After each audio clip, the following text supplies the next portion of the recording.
Good morning, good evening, afternoon, wherever you are, you're joining us here in York. And the chiming of the Minster bells behind us tells us it's time to get going. Nobody's going to come through yet, but I'm sure you'll be with us just about the first 18 have kind of popped in. So just as you're kind of coming through, I'm waiting for the chat to appear. So do let me know when you can see and, of course, indeed hear me. I would like to introduce her. Hello, Tish. So you can see and hear me well. So it's the first thing. So the first things first, I'm going to ask you to introduce yourselves just in a moment. But hello, Leslie and Catherine. I'd like to introduce a very special guest and a former colleague, I think it's fair to say. I'm going to look a little bit smaller, so you couldn't a box like. But this is Dr Louise Hampson. Hello. A leading academic at the University of York. Can you just introduce yourself and just a little bit about what you do? Sure. So I'm Dr Louise Hampson. I'm part of the history department here at the University of York. And my particular area of research at the moment that I'm working on is around the Jewish heritage, the medieval Jewish heritage of York. And some of the research we're doing is uncovering a slightly different story from some of the ones you might have heard before. Fabulous. And what's great is it's bang up to date, isn't it? Absolutely. It's when very I was live. When I was doing medieval history at the University of York, a lot of the sources, a lot of the ideas have been developed a long time ago. Yeah. So you might revisit old theories. It wasn't much by new evidence, but that's what's exciting here, isn't it? Right? It is. It's new evidence. It's not just the usual academics thing of rereading other people's stuff and saying, oh, well, I put a slightly different take on it. It's genuinely new evidence and new material coming to light that hasn't been found before. That's fabulous. Thank you. So why don't you come back up to me for a second, otherwise my next thing. Can you just say whereabouts you're from in the world, just so that Dr Hampson can get a kind of sense? I hope you don't mind me calling you Dr Hampson, No, but it'll remind everybody if they want to look up your research later on and the project. It's Louise, right? But we're going to call you Dr Hampson for that today. And so just let us know. Yeah, we're in Presenters Court, Julie. But if you could just let us know where you're from, and I'll just quickly sort of read those out as we kind of go along, and then we'll get us going. So we're just going to spin round and show you where we are. So Presenters Court. So Julie, as ever, is on it. Julie is a resident of this city, but doesn't get out too much. So she always comes on here and she likes to tell everybody what's kind of going on. So here we are. We're in Catherine in Devon, Marlene's in Halifax, Nova Scotia, Tish in the United States, Leslie's joining us from North London, Ruth joining us from Israel. So, we've got a lovely smattering of places, and Julie from North Yorkshire. So, telling a story about kind of medieval Jews, it might seem a strange place for us to start, under the shadow of the Minster, but there's a reason for that. And if we go up to the West End, this fabulous West End of the Minster that we've kind of portrayed so many times. So Linda's here from Long Island, New York, Diane from West Yorkshire, Colleen's on from Milwaukee in Wisconsin. This is international as you get, right? It is. is. This is what this is the power of social media. And don't worry, guys, this isn't going to be in-depth, history. This is all about everybody getting a better understanding, right? Yeah. Absolutely. And can you just check the microphone, please? Can we all hear Dr Hampson well? So Bowen Island, British Columbia in Canada. Suited for the 51st state, is it? Is that right? I'm not going to go there. I'm not going there. Do not go there. This is a depoliticised zone, though I suspect, of course, when we talk about history and religion, politics is always pretty close in. So if you can just let me know that the microphone on Dr Hampson is coming through loud and clear, that'd be fantastic. So we're coming up to the mighty West End, if you like, the official entrance, the posh entrance of the Minster. This is, of course, where when you've got the big high events, the Archbishop's going to come, he's going to come in through these doors here at the West End. And so in many respects, this is the sort of prominent kind of gateway. And what's really kind of interesting here is some work that was carried out 20 years ago, I'm thinking. It is about 20 years ago, by a wonderful, a peerless sculptor. Yeah. A chap by the name of Rory Young from Sciences, who sadly passed a year or two back. Yeah, 18 months ago. Yeah, I'm sure. So, but obviously his work is a lasting testimony to his talent, his vision, his skills. And what's fabulous about this is he came to York, commissioned obviously by the Minster, to replace some weather deteriorated. Yeah. Yeah. And just worth saying, Dr Hampson used to work for the Minster, and you kind of project lead around this sort of time. Yeah, so we've got the absolute expert of all experts. You've got the global expert on this. I'm going to give you a bit of zoom so we can kind of get in there to the detail. So what we've got here in this archway is basically a series of scenes, used kind of quite sort of figuratively, to basically illustrate Genesis, the famous first book of the Bible. At first there was a word and all that stuff, right? So let me just kind of go through what we've got. So first of all, we've got the hand of God there, as you can see, create the sun and the heavens, the sea, the oceans, I believe, at the bottom there. And we then go up and we've got Adam and Eve. You see the hand, the protective hand of God. So then in the next one, of course, we've got Eve, which is where you get vertigo looking down, and try and get a bit more zoom on that. There we go, that's pretty good, isn't it? We've got the serpent, so consequently, of course, this is about Eve being tricked by the serpent. She picks the apple from the tree of knowledge. As we go up to the next tableau, you suddenly see now Adam and Eve are dressed. They're aware of their nudity, they're ashamed, and so they've suddenly lost their naivety, haven't they, as you might say. We've then got, finally, dressed up here. Oh, God, that's a high one. We've got Adam and Eve being expelled from the Garden of Eden by the archangel. We've got the angel Jophiel, is that how you pronounce it? Yep. Who's guarding the tree of knowledge. By the way, Eve now, for the first time, experiences the pain of labour and childbirth, isn't she? Yep. So unfortunately, if you've ever been through that pretty traumatic procedure, Eve's the one to blame. She's kind of at fault, isn't she, really, in all this? It all starts with Eve. We get to about 12 o'clock and we've got Cain and Abel, of course, the sons of Adam and Eve. They're in conflict. And so right at the top there, you can just see that he's about to strike him with a stone. If you look at his left hand, you see the stone, so a murder's about to be committed, the first murder of the Bible. We've then got, so we move then from evil to the only man, the family that are spared, which is Noah, of course, and his sons, building the ark. We've got, of course, Noah following God's instructions to release the dove.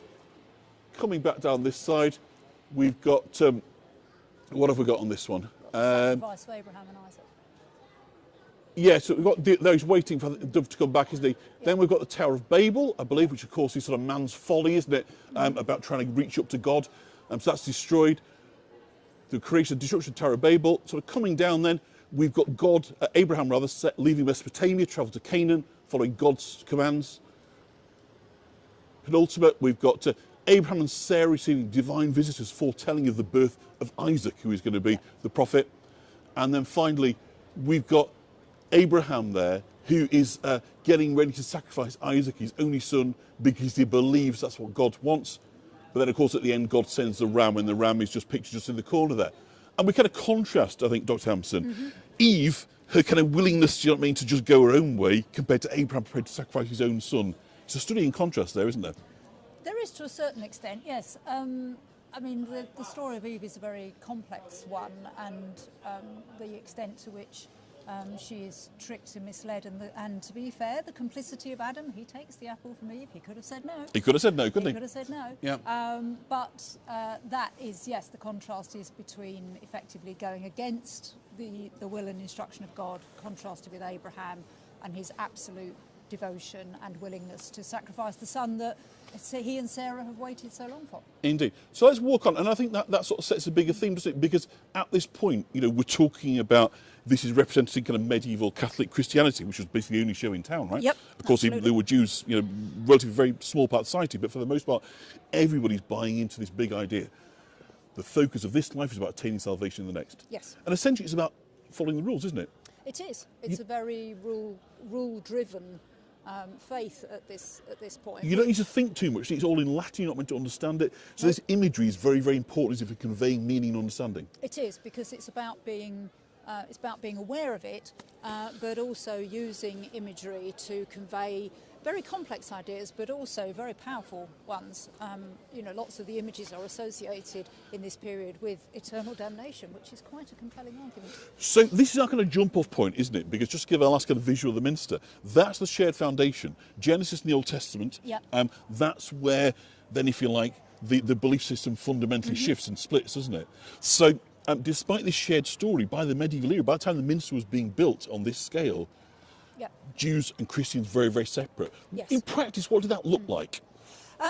Well, the picture that's often painted is that it's one of complete division, but we are increasingly finding that on a purely practical level, certainly in the period that I'm working on, there is a lot more toleration, for want of a better word, really, particularly at sort of the level of ordinary people. Yeah.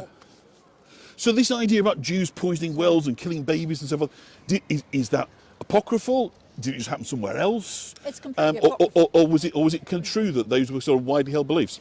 They weren't widely held. There is always an extremist branch that try to whip up hatred. Yeah, basically. the dog whistle politics, we might say. Absolutely, and unfortunately, you know, there are so many modern parallels it barely doesn't bear thinking about. But the idea that everybody bought into this is just not borne out in the historical record. So yes, you have a very loudmouth faction, but on a day-to-day level, most people didn't buy into this.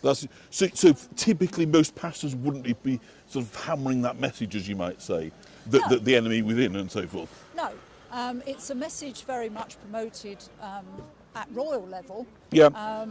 And periodically, the Jewish communities are used as convenient scapegoats for other societal ills, and you know that is obviously an awful thing to be doing. But that again very much ebbs and flows. There are long periods when it's mostly fairly okay. Interesting. So I mean, what I'm hearing, if I'm saying it right, is that the differences are largely cultural and doctrinal. Yes. Which is kind of interesting because it brings us to our next stop. And by the way, I haven't chosen these places randomly. This is the official York Jewish Trail. We're walking this evening with obviously added new material from Dr Hampson.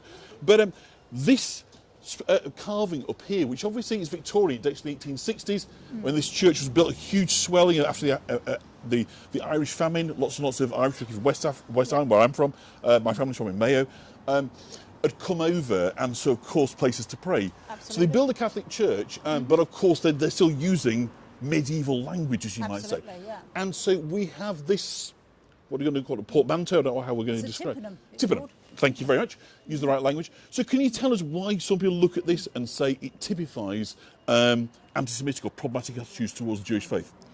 Yes, and certainly in the period that this was built, anti-Semitism was strong. There is no nice way time to of say Disraeli that. and so forth. Yes. So on the left we have an image that is typified as synagogia, which is the old law. So from which we get the word synagogue. And this is the broken staff, isn't it? This is the broken staff. So the staff of authority is broken. She holds the two tablets of the law, but they're turned upside down. Yeah. She's blindfolded. As in redundant? As in they are not being adhered to. I got it, yep. And she's blindfolded. So in the Victorian mind, and indeed the medieval mind, she is blind to the truth of Christ. Interesting. So all the imagery on that side is of a redundant, a superseded, a misguided religion. So we're returning to Adam and Eve there, aren't we, being cast out? Yes, being cast out by the angel. On the other side, we have the image of Ecclesia, which is the female personification of the Christian church. She is shown crowned. I always think it's interesting in this period that you know, there are no women in positions of authority in the church, but the church is typified as a female, which I always find quite interesting. That is interesting, isn't it? Yeah. But she's shown as crowned. She holds a chalice, which would contain the body of Christ, the bread of the Mass. She holds a crozier, a representation of the shepherd, but also the symbol of the bishops. Yes. And then underneath her is a representation of the idealised selflessness of womanhood, which is the angel announcing to the Virgin Mary. The Annunciation, we call it, certainly, yes. yeah. So in the middle there you've got the lily, the symbol of purity, you've got the symbol of the Holy Spirit flying towards Mary on some rather sharp-looking arrows directly to her abdomen. You know, it's pretty full on. Yeah.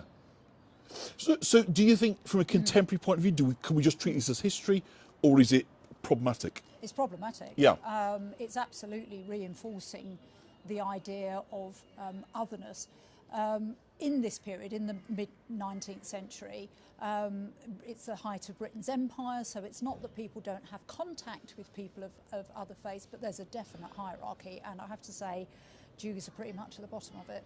Interesting. And of course, at this time, York isn't really the heartbeat of the Jewish community. No. Leeds and Manchester and these other Industrial Revolution places have become places where, so consequently, whereas there might be more pushback elsewhere, here it's more acceptable. I mean, there isn't a Jewish community in York until the late 19th century, so about 20, 25 years after this church is built. So when this imagery is carved, there are no resident Jewish people in this city to react to it or to respond to it, but equally there's no resident Jewish people for people to go, no, hang on, they're not like that. So it is a definite othering. So they lack advocacy then, don't they, at this stage, the Jews that are here? Yeah. they lack the ability to speak up and say, hang on, this is not right. And that runs through all of society. So if you are, you can't be a member of Parliament, you can't, because you can't swear the oath. You can't swear the oath on the Christian Bible, which is, you know, problematic for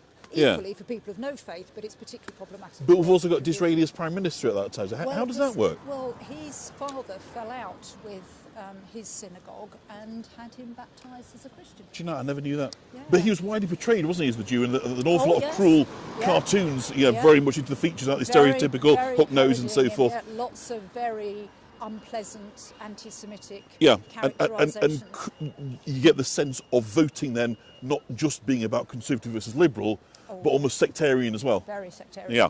And which, you know, to be fair, in the wider context, is also quite virulently anti-Catholic. Yeah. Following Catholic emancipation. Gordon riots and so forth, not too many years before. But the deep well of anti-Semitism, which of course shows itself again in Dickens' writing with the characterisation of Fagin. Yep. There's and Micawber as well, presumably, is it? Yep.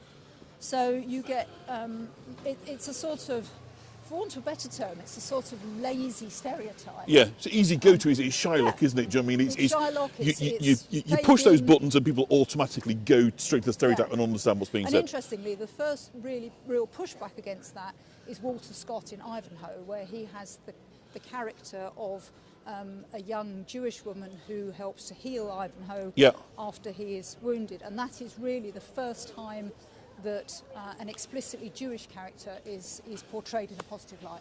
Interesting.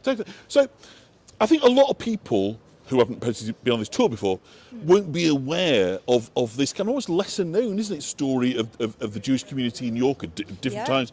Absolutely. It's a really kind of rich and interesting period. Unfortunately, not one that's left us masses behind by way of physical evidence, but nonetheless, almost none. You know, so let's be honest, it's almost none, isn't it? But nonetheless, we're going to do our best. And I think what's fascinating, obviously, is your research, particularly in relation to Coney Street, we're going to talk about in a moment. He's bringing all this new, he's adding colour and depth and detail, and you're making it 3D, aren't you, this history? Yeah, exactly, and it's bringing context and nuance. I think, you know, for a long time, the Jewish strand of York's history has been presented in a fairly sort of one-dimensional way. Yeah. And that is not in any way to minimise the cataclysmic importance of Clifford's Tower, but it's to set that event in a much broader, richer context that is, you know, 100 years of Jewish occupation of the city. Brilliant. And that's what we'd really like this conversation. So, obviously, if there's any burning questions people have, do feel free to kind of put them, and if I see them and we've got a break, I'll happily ask Dr Hampson. Otherwise, at the end, hopefully we can take a few questions. Yep, sure. Perfect. But what interests me, as I say, from my memory, studying medieval history was really a series of critiquing one another's works over time. What led to the foundation of this project, putting resource into it? You know, resources are scarce, in the belief of those new discoveries. Obviously, you hit pay dirt on that, but what made you know that you were going to? What made you very confident? Well, I'll be blunt. At the beginning, we didn't know, to be honest.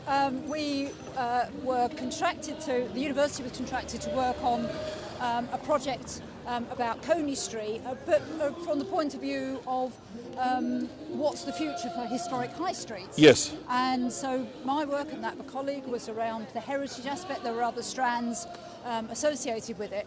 And we started to do some digging into previous occupants of properties and things like that. And almost immediately started to uncover this really interesting relationship of the Jewish community having properties on Coney Street, and realising that this was part of a much bigger picture, and also really crucial to how York became the city, and particularly the sort of corporate governance that we have, because we started to uncover, or at least piece together and uncover, documentary information that began to tell this really rich story about the relationship of members of the Jewish community, particularly in the 13th century, but also earlier, with other authorities within the city, particularly, ironically, it might seem, with the chapter of the Minster. Yeah.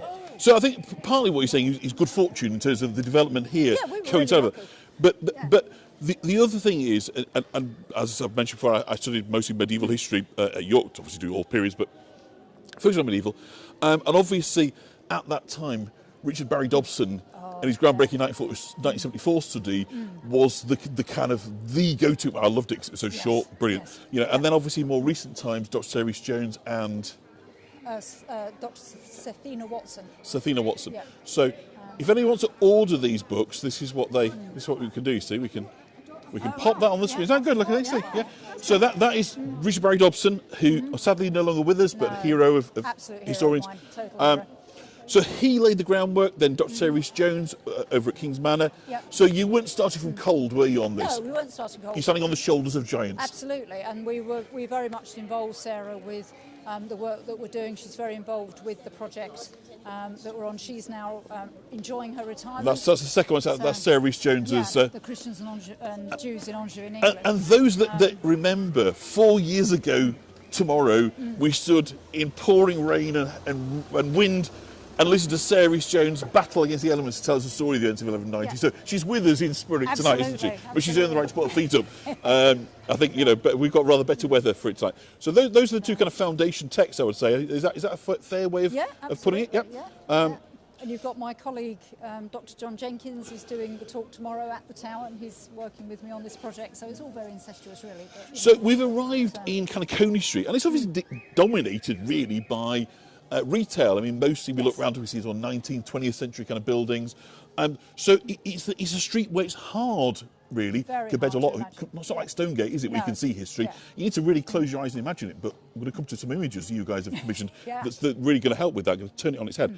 But one clue, obviously, is the name Coney Street, Koenig, Danish word for king. So it does suggest there's kind of importance here in this. But obviously, we now know it was a very important location for the medieval Jews of York. So can you just tell us a bit about what your research and the previous knowledge has told us then about what was here, who lived here, the synagogue I think is here as well. So paint a picture, and then we'll talk about the images and we'll show those as well to the ladies and gentlemen. So if you'd been here in the 13th century, you'd have been on a street that was mostly comprised of very large stone-built townhouses, very prestigious residences. Yep.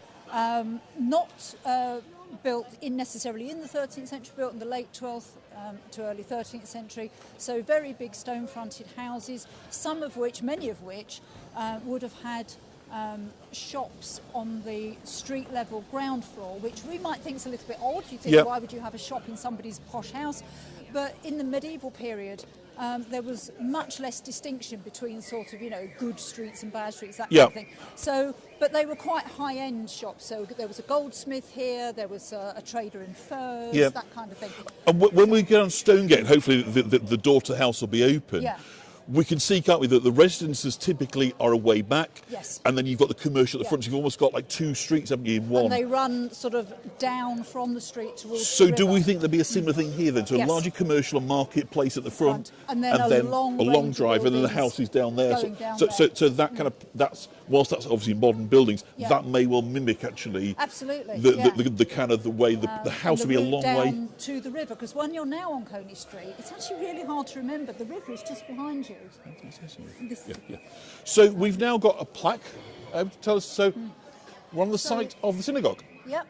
So as part of the research and in collaboration with the York Jewish community, the York Civic Trust, and some communities, Jewish communities in London, we managed to get this York Civic Trust blue plaque put onto this building, which is on the site, as it says, of the House of Aaron of York, because we know that the synagogue in the 13th century, not the 12th century one, but the 13th century one, was on this site and was on the first floor of one of the ranges of Aaron's house. Yep. And when we say a house, I mean we're talking a really big. So if you've been to York, if you'd come many years ago, this was Leakenthorpe's. It's now next to River. I think they've moved out. But let's just kind of pan back. So again, this very, very modern building, but this is the location, and so it's going to be a prime riverside location, isn't it? It is. And that's important, isn't it? All of this site, so all of this that you can see, this 1930s what was Leakin Thorpe, this is your Aaron's property. Yeah. So we're talking. So about that's the footprint very, of it. Yeah. Very sizable. Very sizable. So people house. would have known, when even if they didn't know much about the Jewish community, they'd have known this guy's a big shot. Yes. A pet Savante. Yeah, but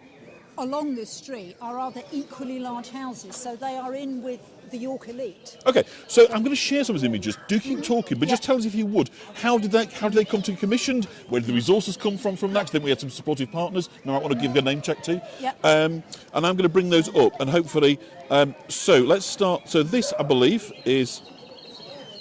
Yep, so that's a 3D recreation. So the properties that are shown in stone are the ones that we know most about. The ones which are grey are ones which follow the footprint of buildings. But essentially this is giving you a feel for Coney Street in around about 1250.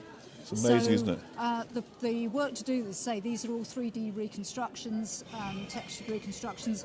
This was part of the Street Life project, which was a collaboration between the university, the city council and government. It was to do with Cultural Heritage Fund and, as I say, investigating a future for historic high streets. So they funded our research work into this, and part of the outputs of this was to actually turn that quite complex documentary cerebral outputs into something that people could understand and go, oh, I get it. This is incredible. There was nothing like, when I was at university, I graduated in 97 from history at York. There was nothing like this. This is a different level, isn't it? This is cutting edge stuff. And what's really useful about this kind of thing is it's not just, oh, well, let's just paint a picture. It allows us to test theories and hypotheses. So by looking at the footprints, looking at the property boundaries, we can work out who had the really big houses and what the relationship was between them, who lived next door to who. Yes. What was going on at the bottom, what the relationship was with the river. So we know the river was much more important in the Middle Ages, both for transport but also for people actually arriving in the city and going. Good, thanks. It's in a historical tour at the minute, thank you. Okay.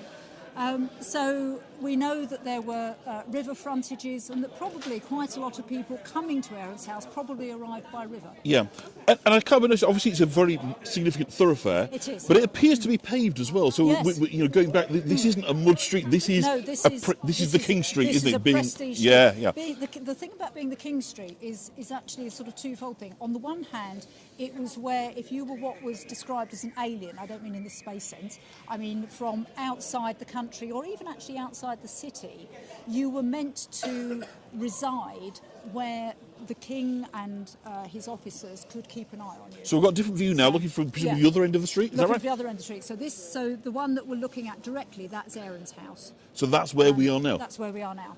Wow. So by being on the King Street, you are both visible to the king, but also in the case of the Jews particularly, you are officially under the king's protection. Now, obviously, that's a bit of a double-edged sword at times, but cash register. Absolutely. But it's a place of prestige. So a lot of the townhouses along here, the ones a bit further along in grey, are owned by Yorkshire nobility, by gentry from further around the country. So this is the place to be. So for those you were talking earlier about the commercial element, the archways at the front there, that's representing that. So. Yeah.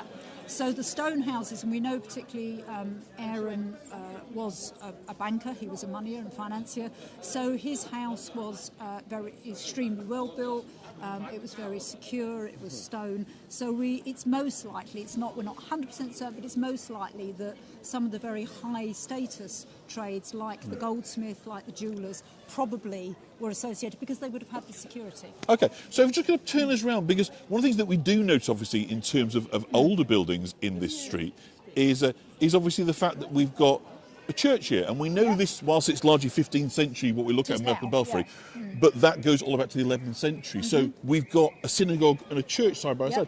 Is that unusual? It is fairly unusual. I was in Norwich the other week and having this very conversation actually, and it does speak to how good relations were between the two communities in York. So this is the Church of St Martin le Grand, which is now, part of it was bombed during the war, but it's been restored. And this house next to it, that's currently occupied by Waterstones and Three, was a relative of Aaron's, a chap called Leo. Ah. So We know that they were living next door to each other. Sorry. But literally over the road from the church. Now, I wouldn't like to paint an overly rosy picture. We know, for instance, that at one point later in the 13th century, there was a landing created on the river on this site that was called Swine Landing, deliberately for the offloading of pigs. Now, that's rubbing your nose in it, isn't it? Yeah. It is. It's insensitive, isn't it, at best? But that's done by a group within the Minster community called the Vicars Choral, who are largely lowly paid, unmarried young men. They were horrible, weren't they, the Vicars Choral? Yeah. They were very unpleasant people. I mean, Vicars Choral ended up in the court rolls of stabbing and gambling and they're prostitutions and you sorts. name it, whatever. Yeah, so it's, although I did today actually read about June of Leeds for the first time. That was a new one to me. Gosh, we'll save that for another day. What a tart she was. So, there are tensions, there are incidents, if you like. Yeah. But generally speaking, the proximity to the church is evidence, part of the evidence that things were not always bad. And this, I appreciate, because you're not Jewish, are you? No, I'm you're not. not. So this might be a difficult question, but if a modern Jew was to walk into a medieval synagogue, would they recognise it as essentially the same? Broadly speaking, yes, they would. So many of the things that you would associate with a synagogue today would be in place, particularly the scrolls would be there. The screens would be there. If you're from the more Orthodox tradition, screens separating men and women would be there. But crucially, the idea of it being a place of study and a place of learning. So the seats would be there, a place of gathering and teaching. So all that essentially, would be broadly recognisable. The elements are largely unchanged. I think that's just an interesting question that good people are going to have from Jewish communities around the world is what's a medieval synagogue look like? And Barney's not that different to yours today. Not that different. No. Okay, fantastic. So we're passing into, and we're going to have to speak up here to make ourselves heard against the bus, because you're always fighting when you're on the streets. Just like medieval York. Absolutely, yeah. It was a place of noise and bustle and life, as cities should be. Better than being quiet. Absolutely, quiet. So we'll pass through St Helen's Square. St Helen's Church is right in front of us. Yes. She's famously the mother of Constantine. She is responsible. She's almost like the first archaeologist, really, isn't she? She is. She goes and claims to find the sites of Solomon's Temple, cavalry, shards of the true cross and so forth. And obviously, although Constantine isn't really a Christian as such until later life, he's very inspired by his mother. He, in turn, then obviously begins to cease the persecution of the Jews, which had come under Diocletian, had got to a really critical point, almost wiped off. It's really a small cult, really. Diocletian hated everybody. He did, didn't he? Antisocial, you'd use it. Anti-human, really. Yes. So, is that a fun thing about studying history? You know about Diocletian and people like that. You can just drop it into conversation. No real skills as such, but I can talk about Diocletian. But of course, a lot of people more recently have suggested that the differing treatment then meted out between Christians and Jews under the laws created by Constantine really, in effect, it makes him the father of anti-Semitism. Is that a fair charge? It is, in the sense that his conversion to Christianity, or to be more precise, his decision to make Christianity the official religion of the Roman Empire, means that within the sort of Roman world, you tried to do your best as an emperor to make other options extremely unattractive. Yes. Partly because other options sometimes foster dissent. Yes. But also he does have something of what you might term the zeal of the convert, as it were. Yes. And of course, within medieval Christianity, Jews, unfortunately, are characterised as Christ killers. Yeah. And part of that is because Constantine, of course, is a Roman, and it's actually the Romans that put Christ to death. Yeah. Conveniently forgotten. Very conveniently forgotten. So they blame the Jews instead.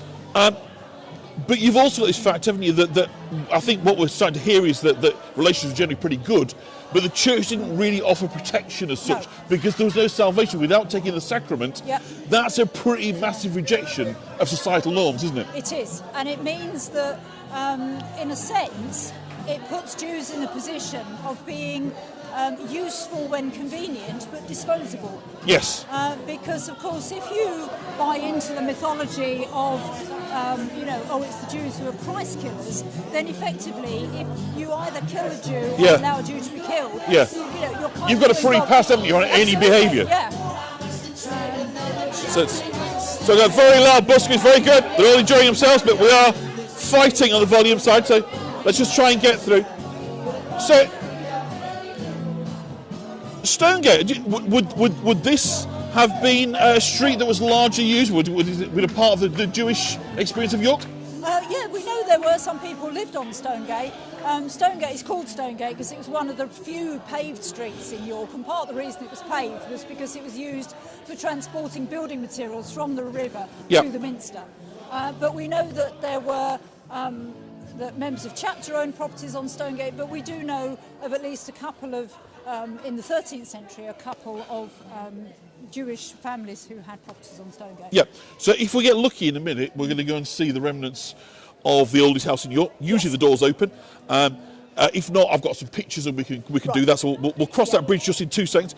But again, like I was talking about earlier, if you just sort of pan down here, you'll see this is the front here of Stonegate, the pub actually right down there. Yeah. So again, this is how street layout is, isn't it? It is. You've got this commercial front side, but then the domestic is through to what were called courts, not Yeah. in the legal sense, Yeah. but little groupings Courtyards. of properties. Yeah. So most of the properties are relatively narrow on the front, but very long and thin. Yeah, I mean, York's a dream is for this story because we can just show people. We don't have to tell them, do we? Absolutely, yeah. We just No, go, come here, I'll brilliant. show you what I mean. Yeah. You know, and you literally go for a pint while you do it. You know, how rewarding is that? You know, What's hot to like, really? no, exactly what's hot to like. So, with a bit of luck, this door, which is coming up to here, yes, it's open. That's fantastic.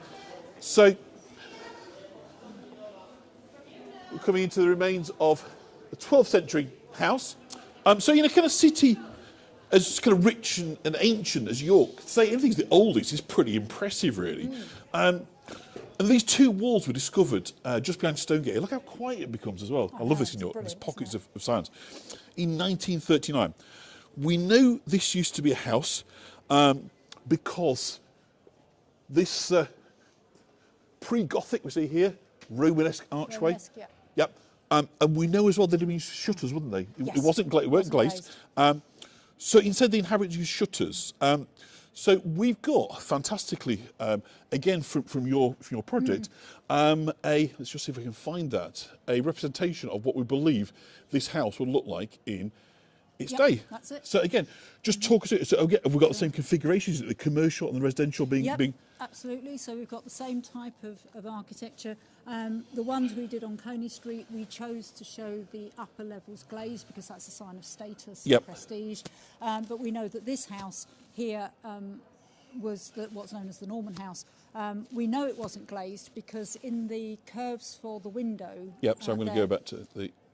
Yeah, keep it on. There are no grooves to take the glazing, so when you make a stone window frame, you have to carve a little rebate to put the actual glass in. Of course. And we know that doesn't survive here, but what does survive are the pin fixings for the shutters. Okay, so we also, apparently there's a medieval toilet here. There is.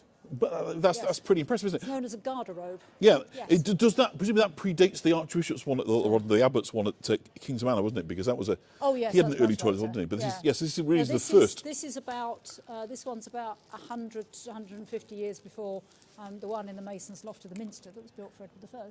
So, not only have we got that fantastic rendering, but there's also a house that's almost its twin, isn't there, in Lincoln? Yes, absolutely. If you remember those of you who were with me that rainy night in Lincoln, I walking up steep hill, talking while you're doing it as well. Cruising the name, Pitch really, black, isn't it? Yeah. rain in my face. That was a tough tour. Yes, you know, I earned my keep that day. Yeah?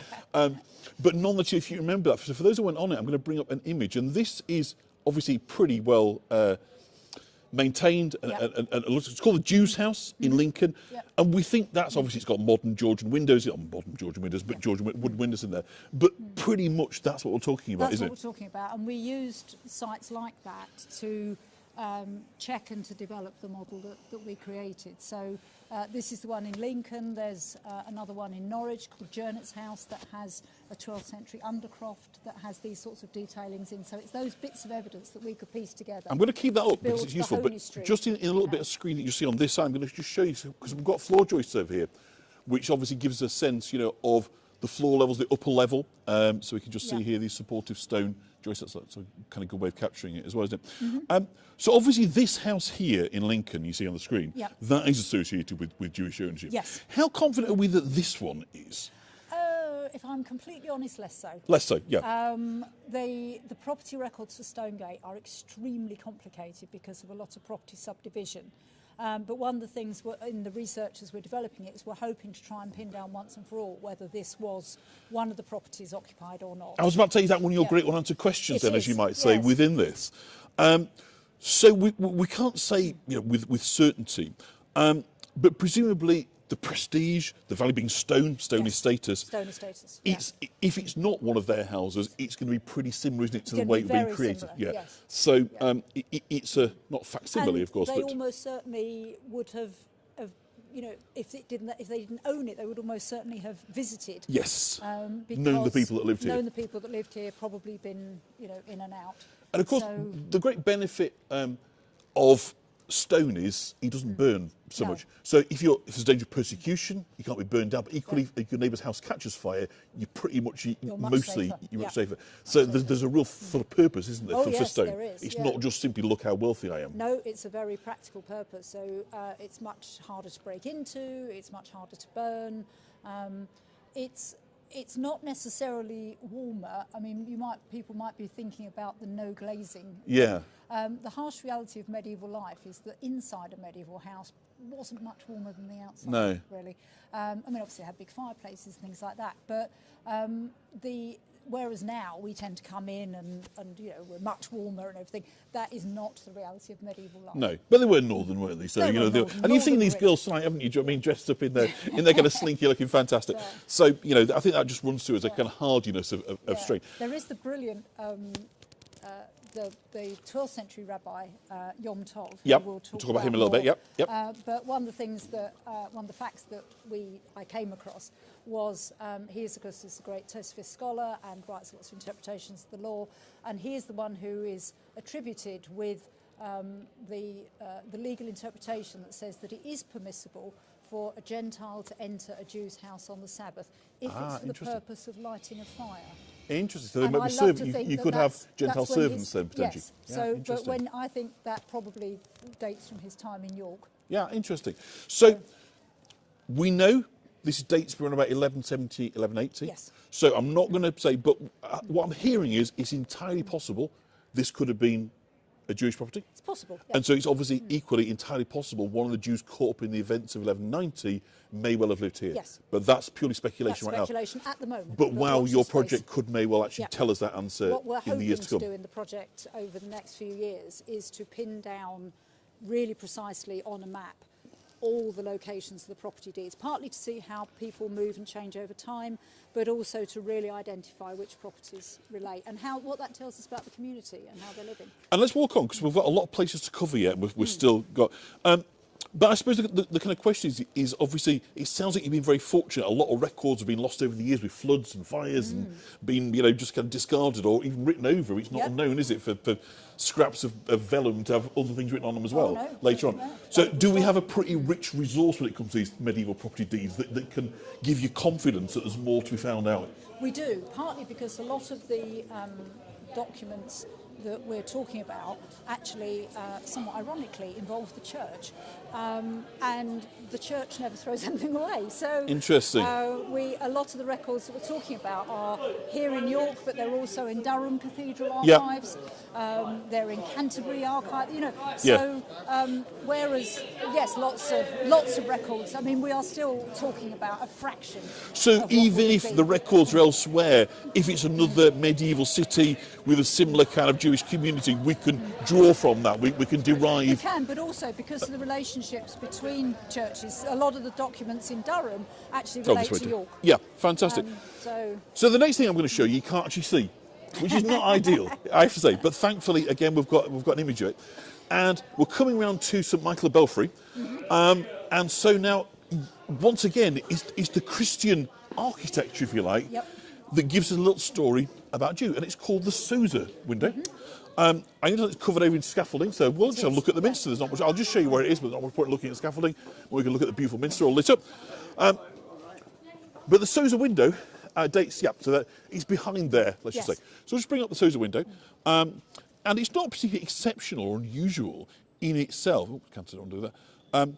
Other than, of course, Sousa is quite clearly a Jewish name.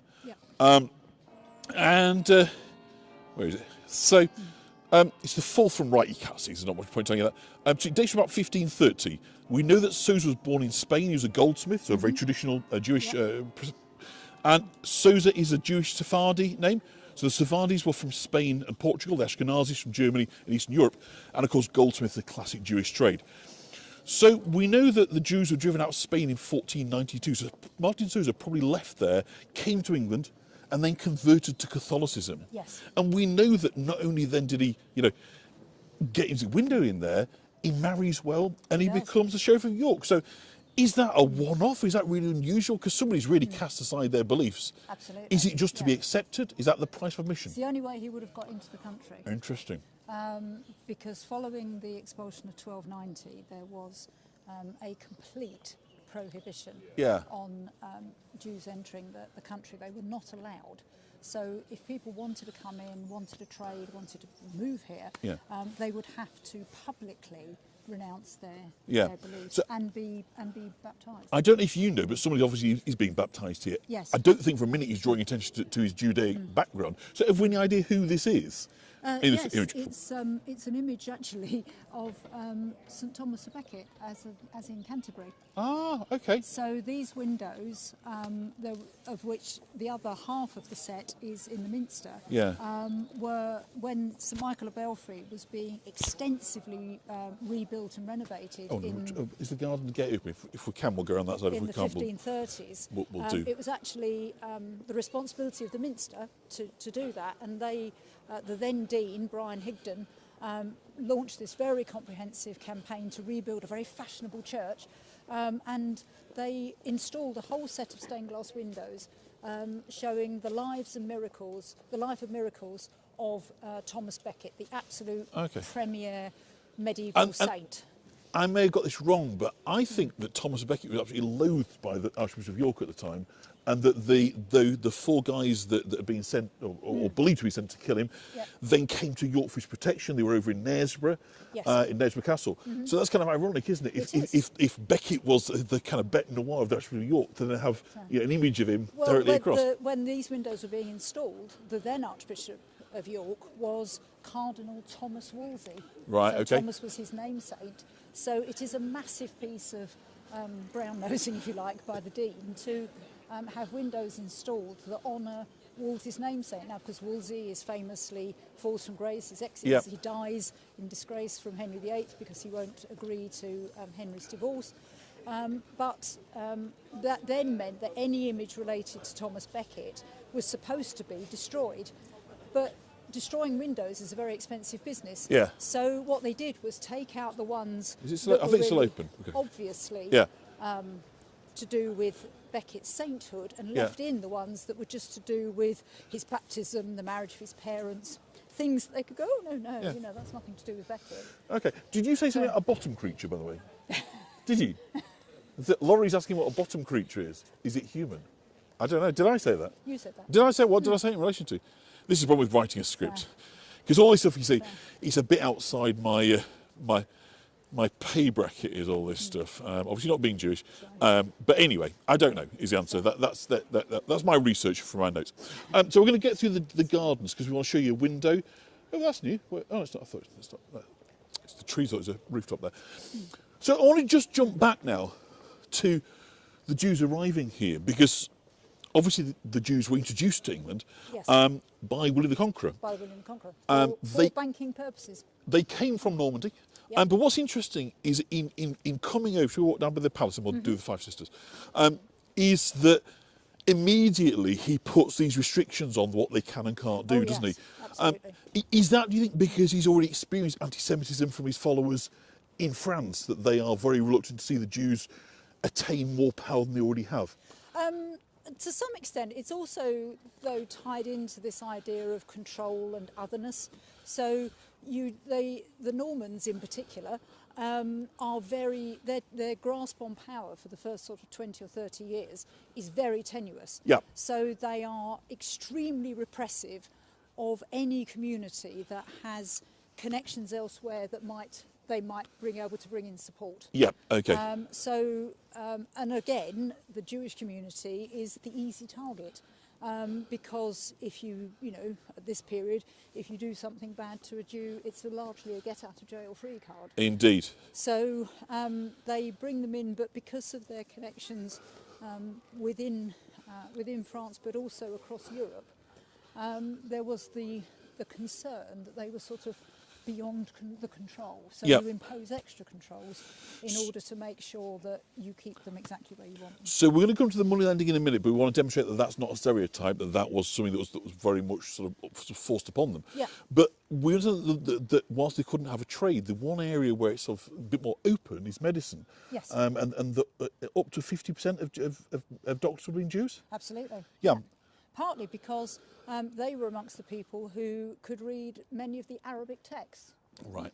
So through the connections, particularly with Spain, and the trade routes, they had a lot more connection with the Holy Land, obviously, and with the melting pot of cultures and access to Greek medicine and to what becomes... So Galen and people like that. Galen and people like that. So they have the learning, they have the documentation that the Christians simply don't have. I mean, most Christian doctors were as likely to kill you as to cure you. That's really interesting. So actually, the fact that they can speak Hebrew, Yes. they can read Aramaic and so forth, Yep. that's really useful, isn't it? I mean, Very if you are a philosopher, if you're a theologian, if you're an archbishop, we're in front of the Archbishop's Palace.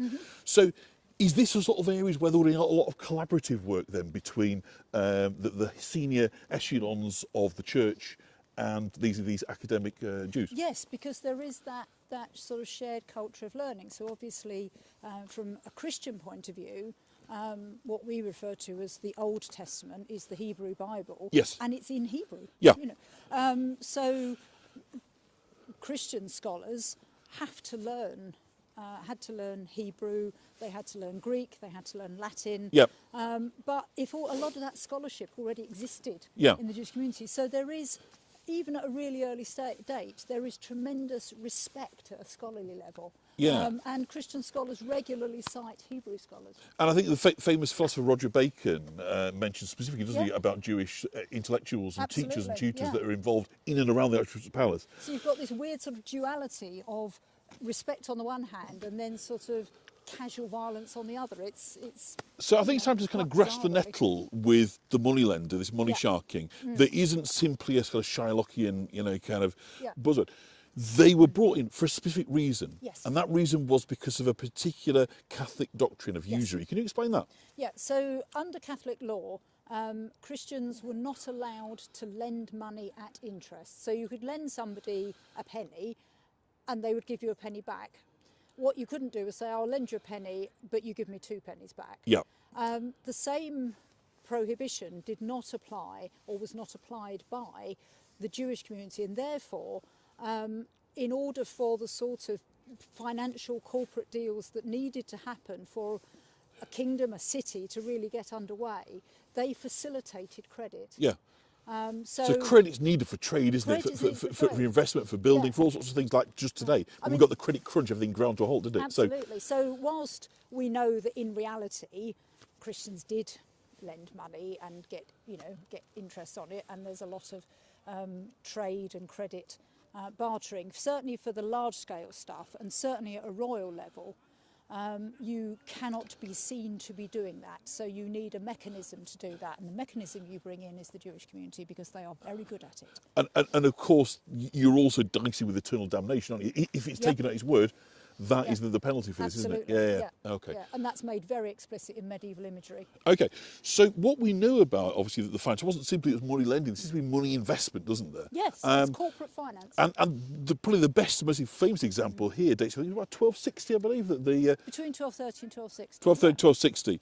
We've got the financing of what is one of York's major windows. So it's the window of the north transept, isn't it? So if you think of the Minster like a cruciform, like a cross shape, the transepts are the sort of the sticking out bits, like the arms, and right? the north one is the one on the left. If you've got the cross in an upright position, the north one is the one on the left. So famously, the other side of the south transept was the fire of 1984. Yes. But we're talking about the north transept here, and the major window of the north transept is known as the Five Sisters.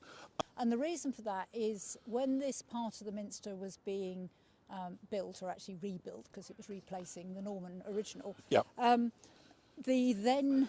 He was called the subdean, but he's like sort of effectively the chief executive, if you like, of the chapter was a person called John Romanus, or John the Roman. He was an Italian who came from Rome, quite literally.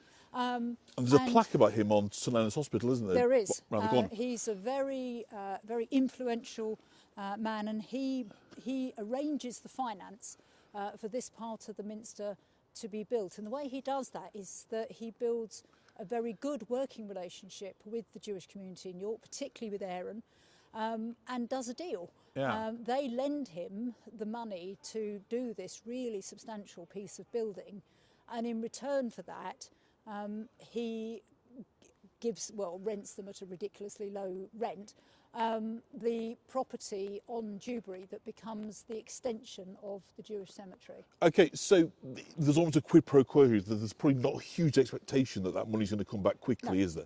Okay, so that answers my question. I was going to say also what was in it for Aaron and the community is they got granted land. Yes. And of course it butters up the right kind of people as well, I'm guessing. But it's indicative of what we now know from newly discovered documents, is a really wide-ranging and quite complex financial relationship between John the Roman and particularly Aaron, but also other members of the Jewish community. To all intents and purposes, they're almost sort of setting up a bank. Yeah, and if there's a bank, this is the vault almost, isn't it? We're looking at here. Yeah. So the chapter house, which is, and again, this is the bit that stops the Minster being sort of symmetrical, doesn't it? Yes. Because it has 6 out the side. But this was, I believe, in kind of great chests of wood and iron, held all the documentary evidence about the loans, the repayments, the schedules, presumably the securities, and all this, that, and the other. Funny place for a Jew to keep their financial records of the church. Well, the one that's here now is later. Yeah. So this one here now dates from the 1280s. Yeah. But its predecessor, yes, did house the chest, partly because many of these transactions are also involving members of the Christian community, and particularly members of the chapter. So to some extent, they're sort of looking after their own. But there's also this really deeply held belief that if something is kept in a church, then it's untouchable. Yeah. So it's security.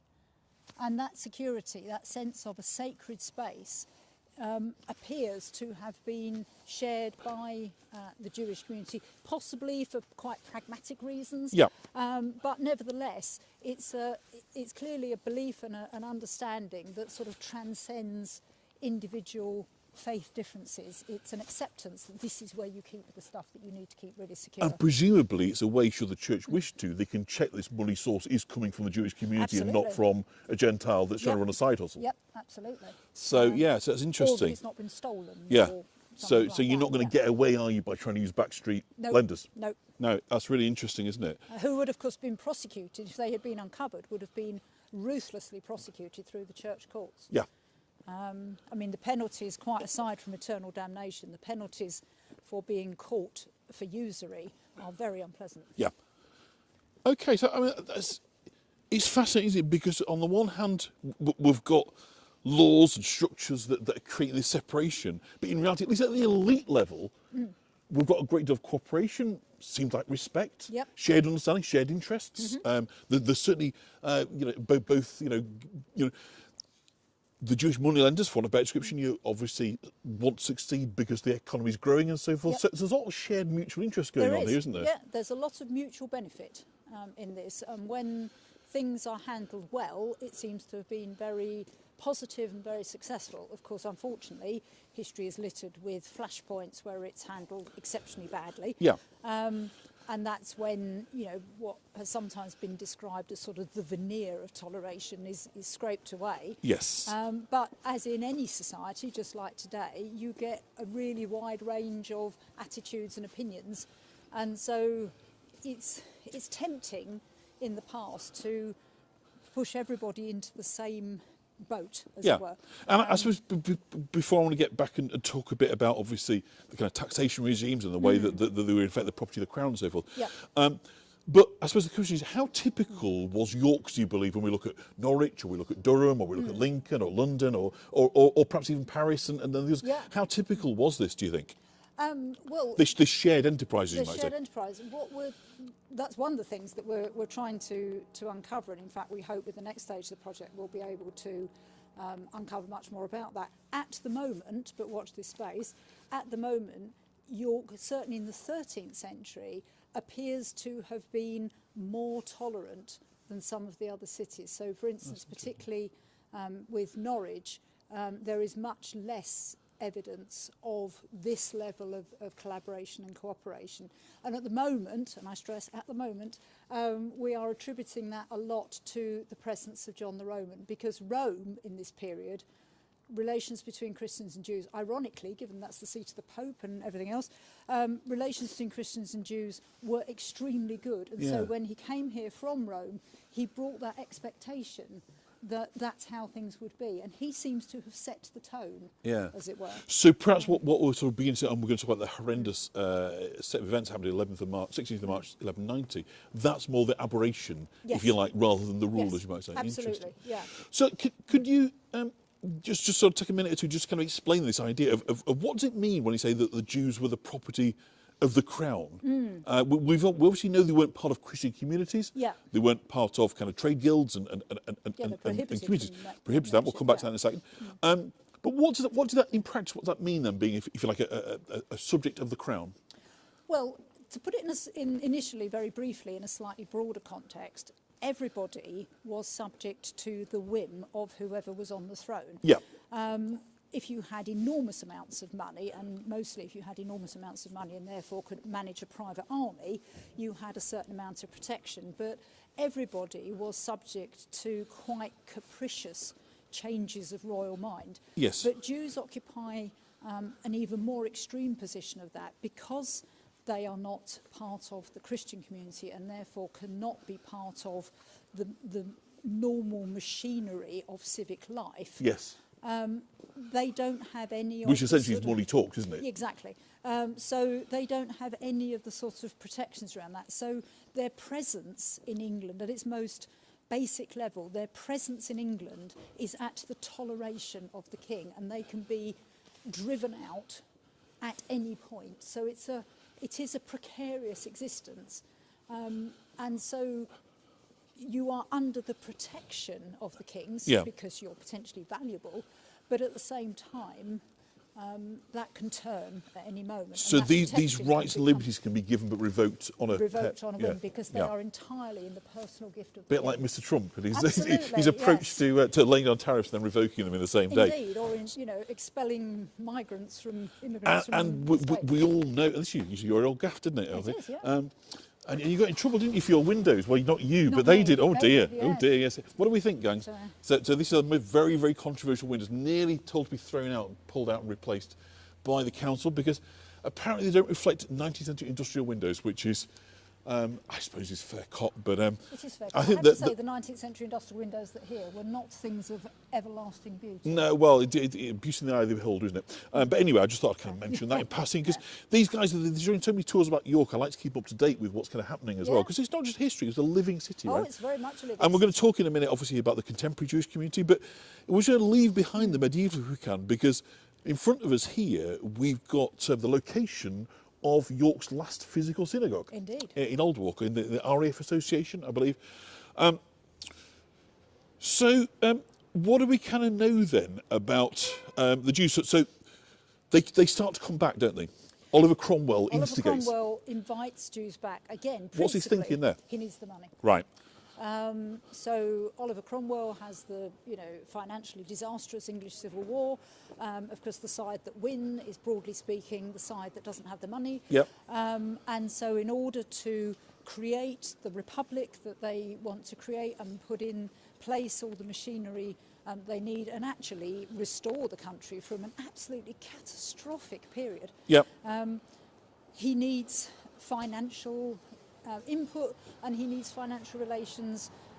Particularly, he needs access to foreign money, and Yep. the route to that is through the Jewish communities, because they have the links into particularly continental banking. Because Yes. by that period, of course, particularly the Italians have very sophisticated banking system, and so by inviting the Jewish community back in, he is bringing in the apparatus of financing. Yeah. So if I can just respond, Ruth over in Israel said it touched on apologies, but I guess that you're talking there about where I've said that it becomes an aberration. I didn't mean that at all. My sincere apology if it came across that way.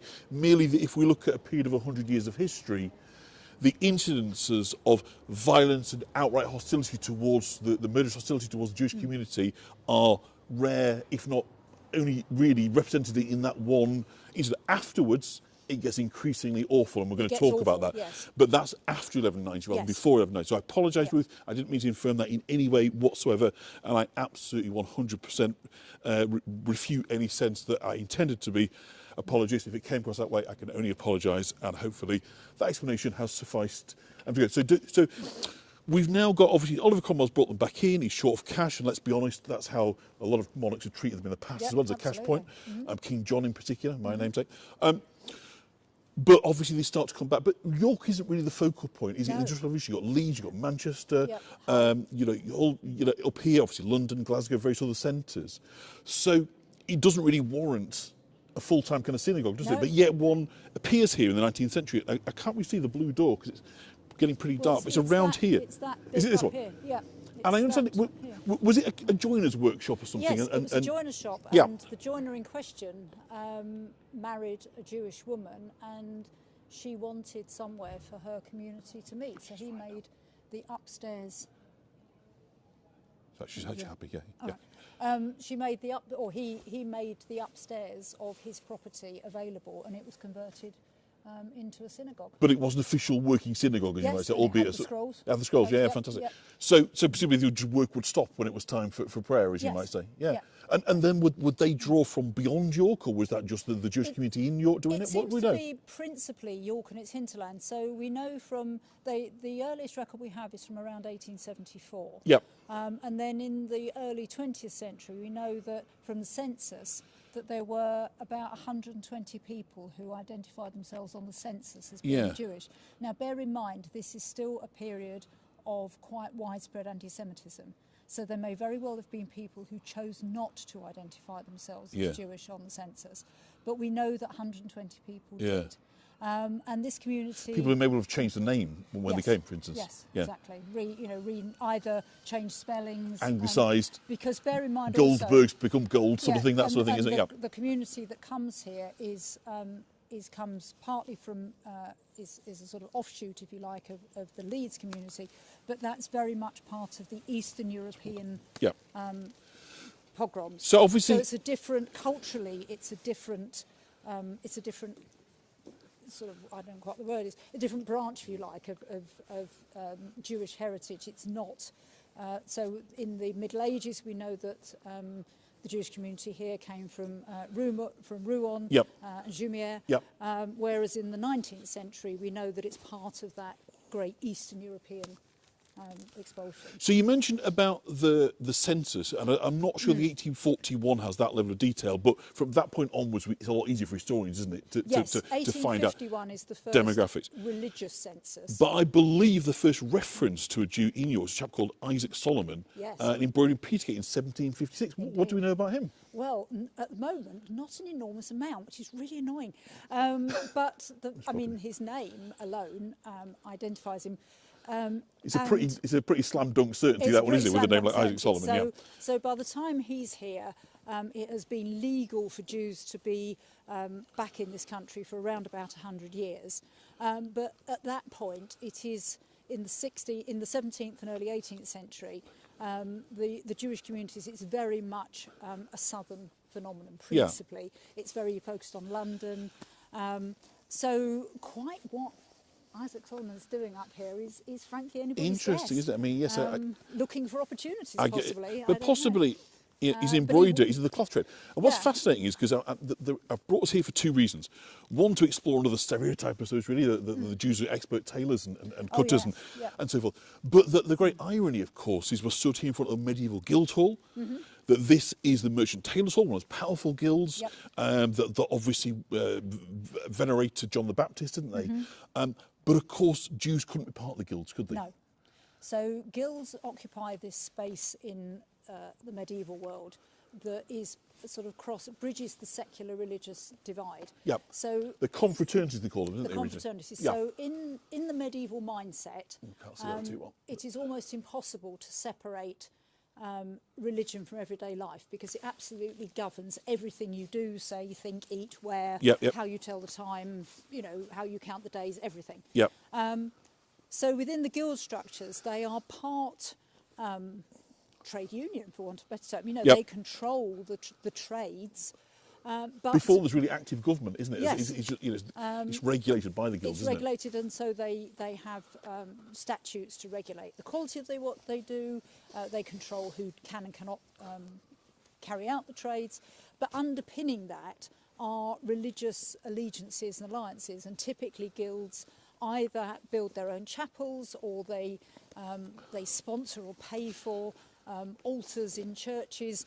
And so, as well as their working lives, they undertake religious observances associated with saints that they particularly adhere to. And obviously, by doing that, if you are not of the Christian faith, or at least if you are not willing to profess the Christian faith, because again, in the Middle Ages, there's this idea that, oh, you know, absolutely everybody went to church all the time. Well, no, they didn't. But the actual structure of society, if you don't actively naysay it, then you're counted as in. Yes, I'm with you. So with the guilds, that religious observance, that support, that social support almost, is part of being the guild. So if you can't subscribe to that, you can't be in the guild. Same reason, if you can't take the oath on the Bible, you can't be an MP. Yeah. If you don't subscribe to the Christian underpinning of the law, you can't be a lawyer. It's that sort of thing. It's a barrier to entry, really, isn't it? Yes, absolutely. So we're going to talk in a minute about, obviously, Benedict and why you think this is the wrong location, but for a long time we thought it's the right location. But just to kind of go back to our kind of bigger sort of narrative there. So basically, the Jews are jolly useful as long as they've got this status as the only ones who can lend money. As long as the economy's booming, people need to borrow money. They're always there as a cash point for any capricious monarch that chooses to fleece them. They are just, there's nothing, there's no higher appeal court that you can go to, is there? There's no Supreme of course, Court. When kings borrow money, they don't pay. And they rarely pay it back. Indeed. And of course you've got the Morton's Fork thing as well. That's a bit later, isn't it? With this idea that, you know, if you're living high on the horse, you can pay loads. If you're not spending much money, you've got a lot of money, so you can pay lots of tax. So you can't win, right? Yeah. But that's the rotten old Henry VII, isn't it? These rotten Tudors, we don't like them in York very much. So, and of course, Matilda and Stephen. The anarchy, they use that excuse, didn't they, to kind of fleece the Jews. We've also got, of course, the Crusades, which we're going to talk about towards the end of the tour. Towards the end of the tour, you know, we're behind. But so apologies if it's run on too long, but hopefully it's worthwhile. It's good TV. So ironically, you've got the Jews then being squeezed to fund the Crusades as well. So we believed until very recently, and again, this is just the wonderfully dynamic element of your research, is that, you know, no, we're wrong, we're in the wrong place. But nonetheless, this is where historically we thought Benedict lived. Yes. So tell us about Benedict. Who was he? What was his role? Was he a local figure, a national figure? Tell us about Benedict, and then we'll kind of push the story on a bit. So Benedict is one of the two really significant Jewish leaders in York in the 12th century. So he comes to York in around about 1174. He has probably a relative, we're not entirely sure, but another colleague called Yoshi, and they build two really substantial stone houses which were thought for a long time to be on this lane, but we now know are actually on the corner of Fossgate. And what is that? A mistranslation? Is it? It was a mistranslation. Yeah, interesting. In the great way of research, just got repeated and repeated and repeated, and we went right back to the original documents and sort of went, hang on, that's not where that is. So we now know that these two really big houses that in contemporary chronicles were, Roger of Newburgh describes them as stone palaces. Yep. And he's not being anti-Semitic. He's not sort of going, oh, who do they think they were? It's a physical description. Yeah. And this is the period when the community in York is very much clustered together. Yeah. So Benedict is a major figure in English Jewry. He has properties here in York. He also has very substantial properties in Northampton, and they are amongst the first influx from France to be brought over. His family are the ones brought over by William the Conqueror, and so Jews are established in Lincoln, and then the community is established in York, and so he sets up these big houses. So he's a key player, isn't he? He's a key player. So okay, we're going to come back to, because obviously he's intricately involved in the terrible events preceding. Yeah, so we're going to come to that in the last bit of the tour. But let's just kind of return to this kind of narrative then of increasing repression as we get into the 13th century, and monarchs are getting increasingly hard-eyed, aren't they? They're dare I say it, a bit Donald Trump-esque, aren't they? They're out to get what they can get out of it. And so we start seeing not only increased taxation, but at least at a national level, requirements for Jews to identify themselves by wearing pointed hats and so forth. Now, I've got some images. I'm going to ask you in a minute about this. So let me just try and find some images that I've got. Obviously, contemporary images, one would hope. I couldn't tell you where these images are from, but this is a sense now of Jews need to be immediately identifiable. I've got another image, I think on this one. Let's just try and find that for you. Yep, so we've got here, and again, obviously we seem to have a bishop's mitre there, don't we? So it seems to be the Jew who's got blood coming down him. Read into that as you want to. But again, he's appearing to say, I'm a Jew. There's no mistaking it because this is what I'm wearing. Yes. I'd heard, or I kind of believe, the Fourth Lateran Council of kind of 1215, which is the massive, that's Innocent III, is that right? Yep.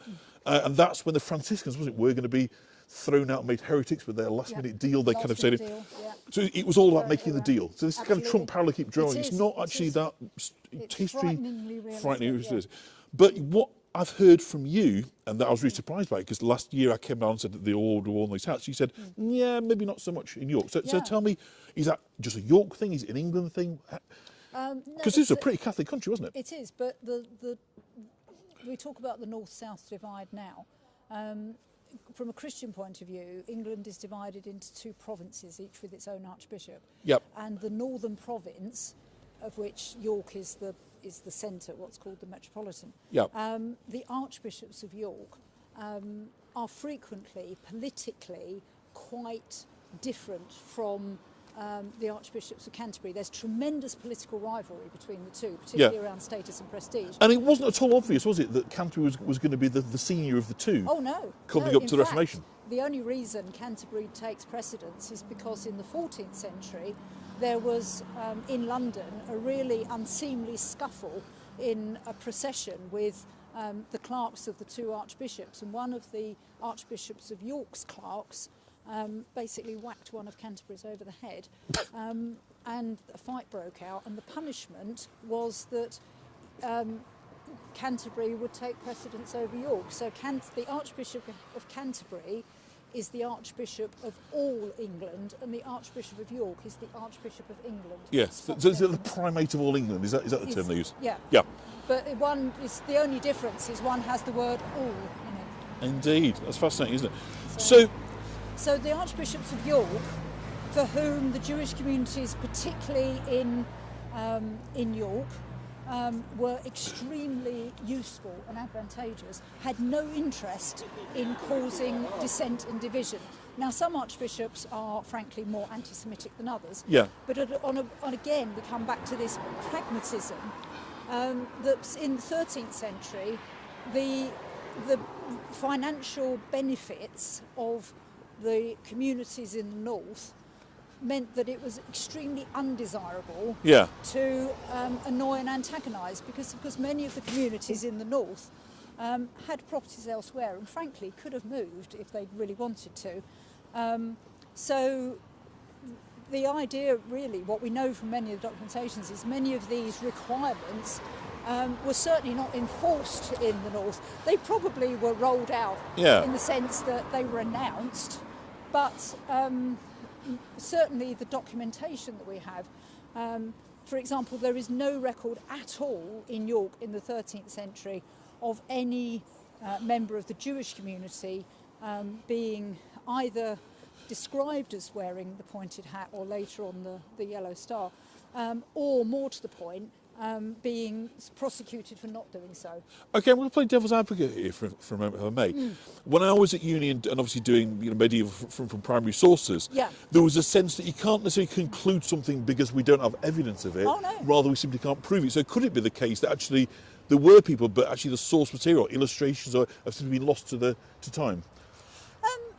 Potentially, but other documentary sources rather suggest that actually it simply wasn't enacted. So, for instance, there are court records where there is, for example, there's a record of an attack on a Jewish man on his barge. He was trading on the Ouse. And he is assaulted. He's not killed, but he's assaulted. And his attackers claim, they run away, but they claim that, it wasn't them, he was attacked by other Jews. And his Christian neighbours come forward to say, no, it wasn't other Jews, it was those two. We recognise them. When effectively the court questions how they know that it wasn't other Jews, there is no mention in that of any kind of distinctive dress, which in that context you would kind of expect there to be something. Even the guys doing the lying, you would have expected them to say, it wasn't us, it was other Jews. We knew they were Jews because they were wearing hats or whatever. Okay, there's nothing. So, whilst obviously absence of evidence is not evidence of absence. That's a much better way of putting it than I did. Nevertheless, it would be unusual for there to be not a trace if there was some kind of so evidence there. A parallel that I'm thinking out loud here is, obviously, in the immediate sort of decade or so after the Reformation, Catholics could accept fines instead of attending. So do you think possibly that was the case, that you could be tolerated, you could pay your way out of this sort of thing? So it wasn't that it didn't exist, but rather money as ever could grease the wheels. And also, probably there was definitely. I mean, what we do know about the Jewish community in York in the 13th century is that it's right across the social spectrum. So although we tend to know most about and talk most about the Jewish elite, we know from the work that we're doing that it actually went right down the social spectrum. And so probably most of the people, they just weren't interested in enforcing it. There was nothing to gain. Nothing in it. Fascinating. So we're now on Dewberry, and we're obviously about to reach the site. Well, we're probably already within the footprint of it, of the cemetery. We're going to talk about that in just a minute. But the name Dewberry, do we know how old is that? Was it around at the time of the Jews? Is it subsequent? It was given to this street at the time that the land was transferred from John the Roman to the Jewish community. So again, this is part of John the Roman's legacy. It is. This site. So when he was granting this site to be an extension of the cemetery, and I'll explain a bit more about that in just a second. Don't let me fall over, will you? I won't let you fall over, right. This road was known as Barker Gate. After that, because it is the site of the Jewish cemetery, that's when it starts to be called Jewberry. Yeah. Obviously, you can't really see, but outside the city walls, I'm guessing that's significant. Yes, it is. So it wasn't lawful for Jews to be buried inside the city. Yep. Obviously, they wouldn't wish to be buried in Christian cemeteries. We know from the 12th century that there was a small cemetery here that had been established by the Jews who moved here from Lincoln. There is a complete myth that prior to that, all Jews had to be transported to London for burial. Okay. That's totally impractical in the Middle Ages. It would have taken days. The body would have been advanced decomposed, wouldn't it? Let's not even go there. Yeah. So we know that there was a small cemetery here, but the events of around 1230, the deal between John the Roman and Aaron, is to transfer 8 acres of land in this area. Pretty substantial, then? Very substantial, and it's explicitly in the deed.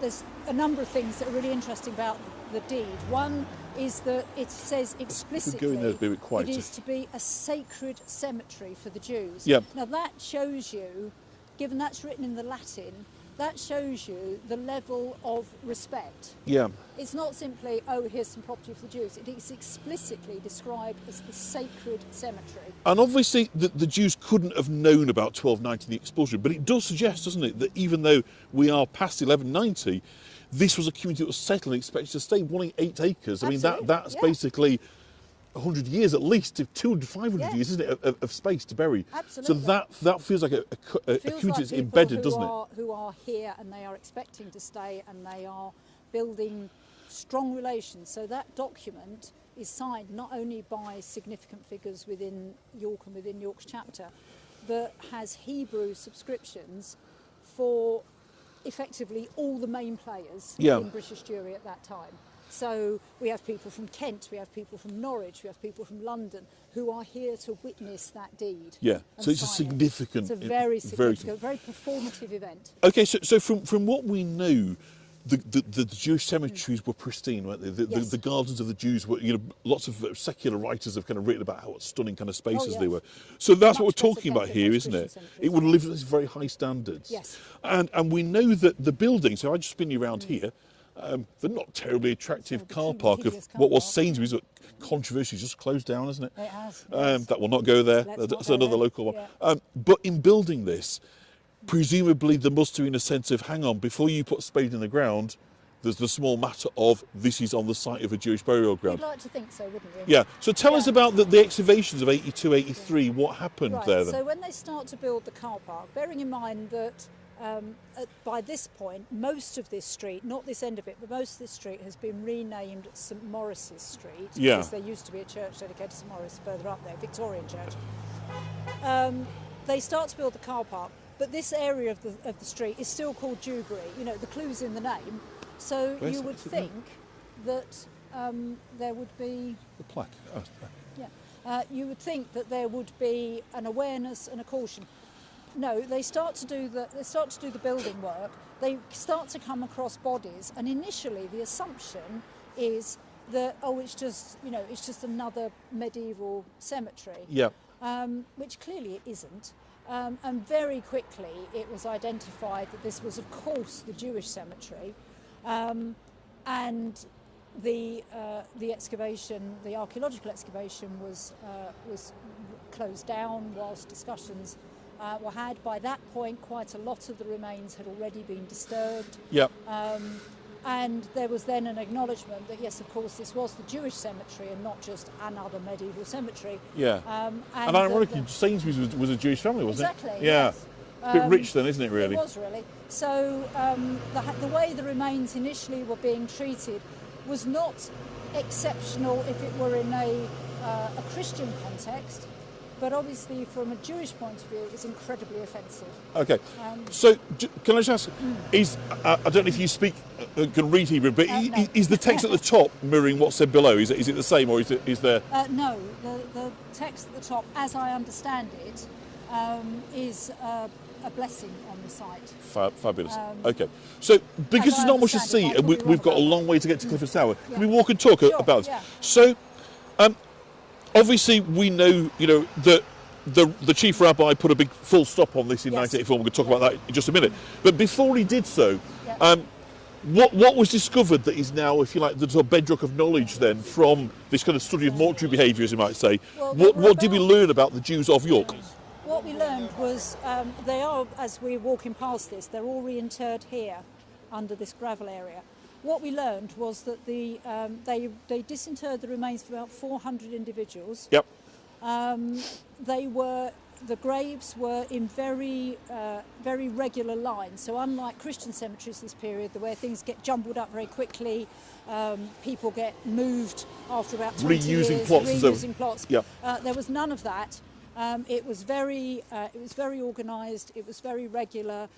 Interestingly, the graves were orientated north-south, which was unusual. Because they'd normally be east-west. Okay. But that may have been to do with the topography of the site. Is that a Jerusalem kind of link then? Yeah.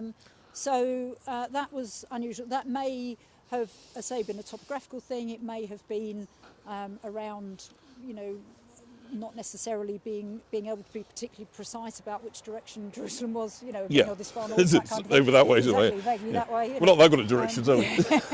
So, but also that the people that they found had clearly been interred according to Jewish customs, so there were no grave goods. Okay. So, technically Christians are not supposed to be buried with any grave goods, but they absolutely are. Yeah. But there were no grave goods. So it was unusual and very distinctive from a Christian cemetery of that period. And what about? Do we know? Is it all ages? Is it both genders? Is it children? Is it old? Was it a spread of the community? That's a bit harder to tell. Certainly age-wise, yes. There were some children were found sort of around the edge of where they were excavating. Men and women appeared to have been buried separately, but actually a lot of the bones were quite degraded. So what distinct areas of the cemetery for men's burial pots and female? But that was quite tentative. So not man and wife together. That's not a thing, no. Well, not apparently here, but that was quite tentative because a lot of the investigation, the sort of analysis, was stopped for religious reasons. So. Things we learned, but things we, What about the physical side of it? Were the people in good health? Were they kind of? We don't know. We don't know. We don't know. Interesting. So I suppose as an academic and a researcher, it's a double-edged sword, isn't it? Because you completely get the moral objection to it, the reason why it stopped, but at the same time, the knowledge that can come from it. It would have been, on an academic level, it would have been wonderful to find out more. So what was the argument? Was it Chief Rabbi Emmanuel? Was it? I can't remember which one did it. But what was his principal argument against this? Because obviously, as you say, it could have been the biggest repository of knowledge discovery. The argument was that the remains were, by being disinterred and kept off-site, that the remains were. It was disrespectful. It was disrespecting particularly Orthodox beliefs around burial. And this is something in the current discussions around that site that we are also encountering, which is there has been a suggestion from some members of the current liberal community that the remains reinterred after the 1980s, should that site be developed into what we hope would be a sort of memorial garden, should be put back into the grave slots, which we can identify from archaeology. Other branches of the Jewish community, particularly more orthodox groups in London, are violently against the remains being disturbed. How is it, Rabbi Emmanuel Jakovitz, is it? Jakovitz, sorry. So I apologise for not noticing that. That was the name of the chief rabbi who in 1984 interceded and basically was about human dignity, wasn't it? It was about trying to reconcile quite different views about this, but also really to bring to the forefront the offence that had been caused and dealing with that and trying to kind of way through that. Yeah. And there's no doubt, it was badly handled. I mean, York got it wrong. Yeah. And what we're trying to do... But probably for... I may get accused of being apologetic again, I don't mean to be, but I'm going to say it anyway. probably for the right reasons. Besides what Sainsbury's do, which is downright clumsy, I suspect that the archaeology people, the archaeological trust, whoever were carrying out the work, would have had noble intentions of advancing human knowledge, but just didn't put enough weight on the moral dimension and the sensitivity around this. And also, you know, I know several of the people, and I've been in touch with several people who were involved. There is an acknowledgement that, to be honest, initially, partly because of the commercial pressure on the development, it was a bit of lazy scholarship. Yeah. A bit more background research. They'd have known that was the Jewish cemetery. But they were like, oh, we'll just go in there and, you know. Yeah. So it and again, for context, York is a place where archaeologists quickly going in before development is the norm, isn't it? This is not unusual. So obviously, probably for them, the thinking about morality and the bigger issues would have just got pushed out at the first meeting. Somebody might have mentioned it, say, look, mate, we've got 6 weeks, so 3 months, whatever it is, yeah? And so I know for a number of the people involved, they came at it very much from the point of view of, let's do the best we can as well as we can ahead of big diggers coming in. Yeah. And, you know, that's not to defend the offence that was caused, but there was this, you know, you've got to get on with it, they're building this, you know, otherwise it'll just be cleared. And York is rammed with archaeology. You can't plant a rose bush in the city without digging up something. And certainly within the walls, the amount of York that is occupied by highly disturbed, in the sort of dug over sense, Christian cemeteries, to be honest, digging a hole in York and finding a bone in it is not an unusual experience. Oh, indeed. I mean, the pub just round the corner where I live, now called the Fox and Roman, because when they built an extension, they found a Roman body there. Exactly. And that's just the norm around here, right? Endless. Gladiators were found a half a mile up the road where I live. Gladiators, huge Roman cemetery up by the Railway Museum. You know, it's really hard to build something here and not disturb a grave in many respects, but the unique nature of that site and the unique nature of the importance of it to the community for whom that site is sacred should have been better understood. Okay, so we're going to start working our way now down towards Clifford's Tower. So it's a pretty roundabout route. But let's just pick up back on that narrative again. So we're now in the sort of the early decades of the 13th century. We know that the Jews are being treated as a cash cow, that monarchs are just simply using them to squeeze kind of as they please. It's a source of ready cash, isn't it? Yeah. But I think we know that the levels of wealth of the Jewish community are starting to ebb away. Is that right? Yes, taxation is starting to take its toll. Civil unrest, both in this country and in Europe, is also starting to take its effect.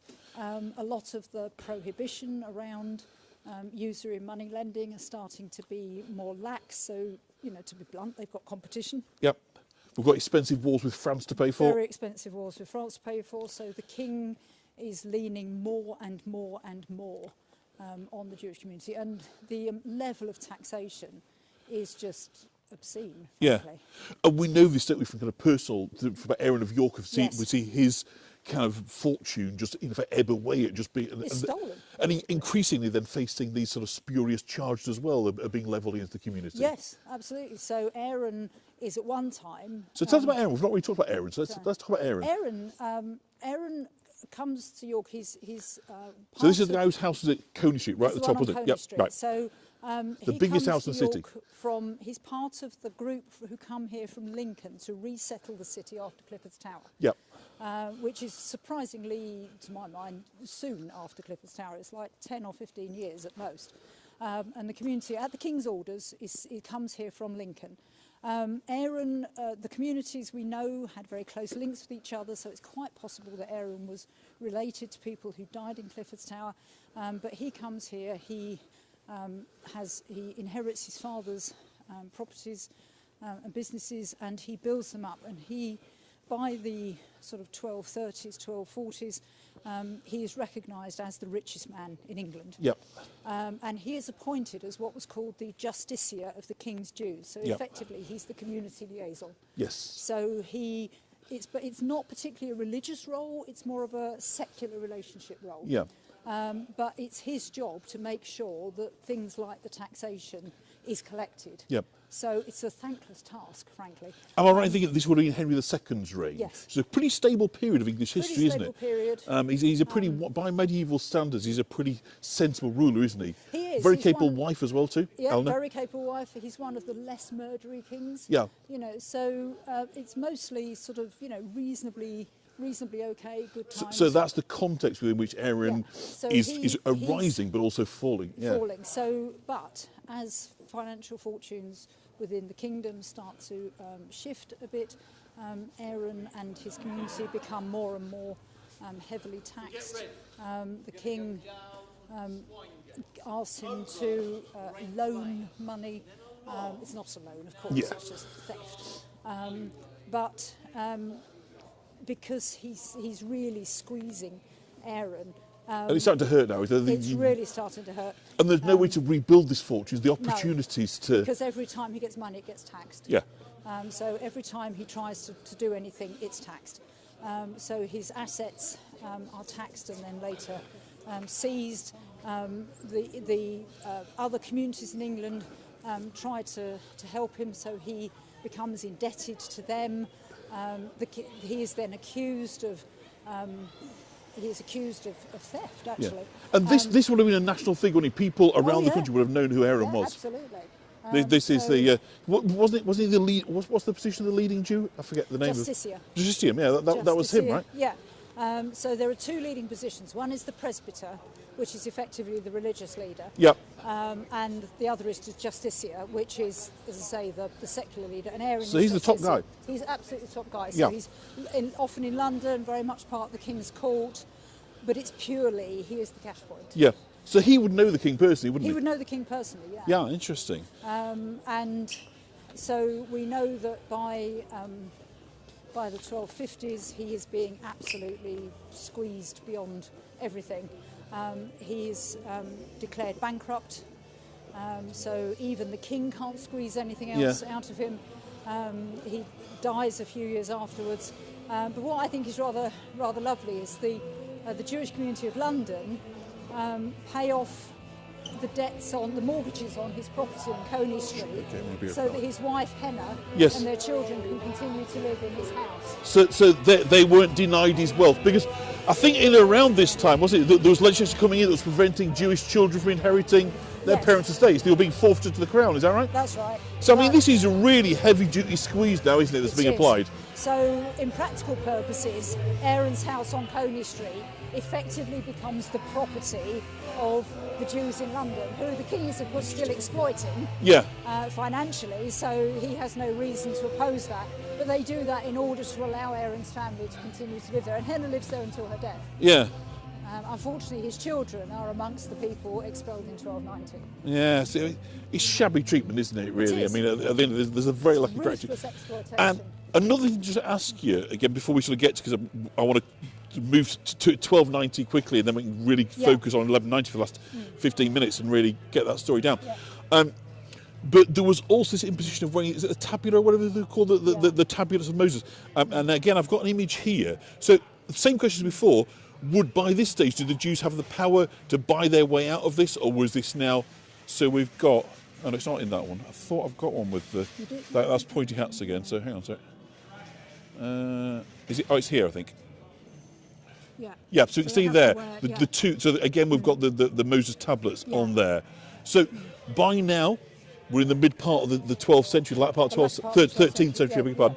Could you still buy your way out of this, or was this now much more, no mate, you're stumped? Expensive. Yeah. Much more expensive. So they wouldn't necessarily have the resources. No. They're not politically useful. Yeah. The church is now, if not turning a blind eye, being more relaxed about Christians being moneylenders. So the role of banker is no longer exclusively theirs. Yeah. There's also a recession. It's a difficult time, is it, the 13th century? It's a difficult time. So in a sense, you know, as is again tragic parallels with today. Yeah. When people start to feel the pinch, they look for someone to blame. Yeah. And the convenient scapegoat is the Jewish community, because, you know, you guys are supposed to make the money work. Yeah. And So consequently, there's a conspiracy for. So the reason I brought us down this site circuitous route is this street is known as Jubbagate, which is one of the most peculiar sounding ones. Yeah. But for a reason that we believe it's Jew, Breton, as in Normandy. As in French, yeah. Gates, so streets, yeah. So the street of the Normandy Jews. Yes. The Bretons. The Bretons, yeah. Does it sound credible to you as a researcher? It does. I mean, there's a lot of discussion around what Bretgate, the Bret bit, actually means, and it's something again that we're interested in, trying to go back to the really original sources rather than just sort of repeating what other people have repeated, as it were. There's a lot of that in history, particularly in my profession of tour guiding. You know, never let the truth go in a good story. I'm being honest. I try to stay on the side of the angels, but there's a lot of received wisdom, isn't there, around this stuff? And people that claim to be absolute authorities will look you in the eye and say, I know this to be true, and I think, well, I'm not convinced that it is. Oh yeah. So one of the things that we want to do with this is really go back to absolute basics. Keep talking. So we want to go back to the absolute basics and check out these theories. It's a very credible theory because we know that the Jews came here from that part of France. Yep. So say quite a different ethnographic origin from the 19th century communities, quite a different route. But we know that the Jews who come here are the French Jews, so we know that they're coming particularly from Rouen, from Jumièges.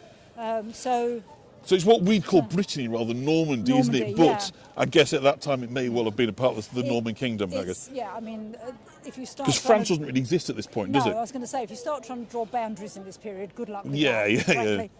It's whoever's winning at the moment. Yeah. And of course it was all ours anyway, wasn't it? It belonged to us. Exactly. So, you know, they're trying to work out who owns what and where the boundaries are.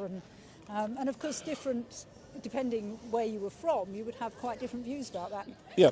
So just before we dive headlong into 1190, let's just quickly kind of bring us up to the end of that story. So we've seen the Jews be useful. We've seen them achieve huge amounts of power, privilege. We've seen them be very clever in the way that they've used that power. They've worked their way into where they can in society. They've put their money where their mouth is. They've made friendships, made powerful friends, but it hasn't protected them. No. Time's moved on. Attitudes have changed. They're gap in the market if you're around money lending, which wasn't their choice in the first place. It was forced upon them. That's now been increasingly closed off. People probably still owe them a lot of money, but now suddenly decisions taken to get rid of them altogether. What drives that? It's partly a political decision. There is growing anti-Semitism in this country and across the continent. Their usefulness has ceased. Just because there isn't the cash there anymore? There isn't the cash there anymore. Their connections with the continent start to be viewed very suspiciously because England, of course, is in a sequence of wars. And Edward I in particular is absolutely no fan of the Jews, or indeed of many people, really. And so he starts to seize their property, and in order to make that inalienable, he issues this edict that says all the Jews out, everybody has to go. There's a lot of conspiracy theories going on, there's a lot of suspicion of potential rebellion being fostered from the continent, and again the Jews are the scapegoats for that. So it just so happens that it comes to a crescendo of all circumstances, but really they're no more use to anybody because the money they've been stripped back. They're a husk. So the barons go to the king, and in exchange for, I believe, 150,000 marks to support the crusade, he agrees to expel them from All Saints' Day, is it? From All Saints' Day, 1290, and of course the barons are mostly the people that owe the Jews the most money. So, wouldn't it be? What a coincidence that is. What a coincidence that is. Who'd have thought that, huh? Who would have thought? Yeah. So, okay, so I mean, that's the end of the sad story, but of course, the reason that we're here tonight and the reason that tomorrow night we're going to be live streaming from Clifford's Tower is about events that happened almost exactly 100 years earlier. The timing's quite spooky, isn't it, really? 1290, 1190. So, we know that under Aaron, relations with a very stable monarch were good. Henry II. But then Henry II dies in the spring of 1189, doesn't he? What happens? Henry the First dies in 1189. I thought it was Henry II. 1189? Yeah. Anyway, yes. Okay, so then we get in King Richard I. Richard the Lionheart. The warrior. Yes, indeed, the Crusader. He's only going to spend about 3 months in this country, I believe. He's going to go for the Crusades, isn't he? Yeah. So what happens then? What flicks the switch? Tell us about the context. What's happening in the months preceding this? So the medieval monarchy is always the survival of the fittest, and Richard his initial grasp on the monarchy is quite slight because he's not here. Yeah. He's busy on crusade, and of course crusading has very much fanned the flames of not just anti-Saracen but anti-Semitic belief. You know, who owns the Holy Land, and that kind of thing. So the Crusades are playing a role in this, aren't they? Crusades playing a big role in this. Pope Urban II, I believe, calls the first Crusade 1095. Yes, to reclaim the Holy Land. To reclaim. So this idea that the infidels have taken over. Absolutely. Usually not Jews, they're what we call Muslims, Arabs today, isn't it? But nonetheless, they're nearby, so they're handy, aren't they? It's very handy, and of course, you know, while we're there, we can deal with the Christ killers. I mean, you know, it's all really nasty stuff. Yeah. So Richard comes back to claim his crown, and the Jewish communities across England realise that this is a very different kettle of fish. So they need to express their loyalty to secure their safety, really. But as I understand it, it was the norm anyway, because of this particular direct relationship they had with the Crown, that they would always go and attend the coronation of a monarch. Is that correct? They would. They were particularly careful this time to take quite substantial gifts. Yeah. They don't want to appear cheap, They don't want to appear cheap, and they need to reinforce their usefulness to the Crown, particularly to a nasty piece of work like Richard. Yeah. So from York, Benedict and Josque, is it? Yeah. They would be the obvious choices, presumably. They were the community leaders. So they set off, presumably with a few chests of gold What happens? They, like representatives of other Jewish communities, they arrive in London, because London at this point is essentially the very small city of London, the area around Westminster. And so they come, there's a huge crowd of people there. They start to, as according to the chronicles, the Jews start to move towards the abbey where they know that the king is, and in the crush of people, the rumour is started that the Jews are trying to storm the abbey and disrupt the coronation. Wow. A really sacred, and this is a sacred anointed by God thing, isn't it? Yeah, at the heart of Christian kingdom. Christianity, in one of the wealthiest royal abbeys, founded by the kings, built by the kings. It's almost terrorism you're talking, really. It is. You know, Tomb of Edward the Confessor is the heart of monarchy. But it's completely fabricated. It's without any... No, it's absolutely without foundation. So as a result of that, a riot starts in which that lasts for 3 days. The city of London is largely burned in this riot. It's the most appalling, wave of mob violence that then starts to gradually sweep north. So Benedict and the other Jews, quite rightly flee for their lives. Benedict, we know, is very badly injured in these riots. He makes it as far as his house in Northampton. Yes, Midlands of England, for those that don't know. Yep. And he dies there. So halfway home. Halfway home.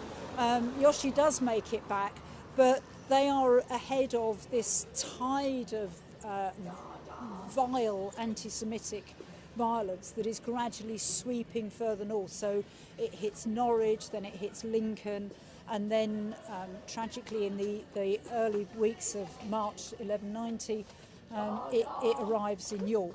Yeah. I understand Benedict's house was burnt in that riot, is that correct? Benedict's house Benedict's house is looted. It's a bit debated whether it was actually burnt, because again, it's a stone house. Yeah. So they could have tried to burn it, I suppose, couldn't they? They tried to burn it. Yeah.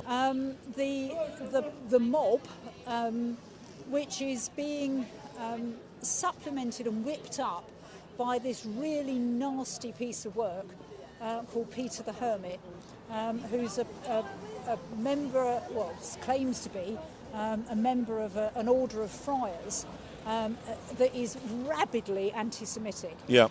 So he's a real rabble-rouser, a real, if say any bad thing you can think of sort of thing, So the Jewish community in York, the community which is centred on, and this point, because this is the big difference between the 12th century and the 13th century. In the 12th century, it's a very clustered community around Benedict and Yoshi's houses. So they have deposited, the deeds and debt letters and everything are deposited in the Minster, and they run. They run for their lives. the mob try and break into the Minster. They injure one of the clerks trying to get hold of these deeds to burn them, because of course if you burn the evidence of your debt doesn't exist. But what we do know is that a lot of the people involved in the mob violence in York were from actually from what's now the Warmgate area, so at this time quite a poor area of York, which was ripe for the sort of populist mob violence. Yeah, so there's no sense this is being led by the wealthy elites of York. It's led by minor gentry who owed the Jews a great deal of money. Interesting. The ringleader, apart from the vile Peter the Hermit, the ringleader is this chap Richard Malbys. And so it's not the aristocracy, it's the minor gentry, the sort of wannabes. Yeah. And doesn't that actually translate to a bad beast, Malbeast? I mean, it means vile beast. Yeah, that's incredible, isn't it? You have someone who's born with the right name. Richard the Vile Beast. Richard the Vile Beast. He lived up to his name. Which is actually pointed out in the chronicles of the time, because Roger of Newborough, who writes a great deal about this, says, it was led by the well-named Richard, the Vile Beast. So the Jews run, because they are, of course, under the king's protection, so they run to the centre of royal power, which is the castle. The castle. The sanctuary almost. The sanctuary. Yeah. The mob interpret this as the Jews are trying to storm the castle. So the sergeant of the castle, in panic, shuts the gates and refuses to let them in.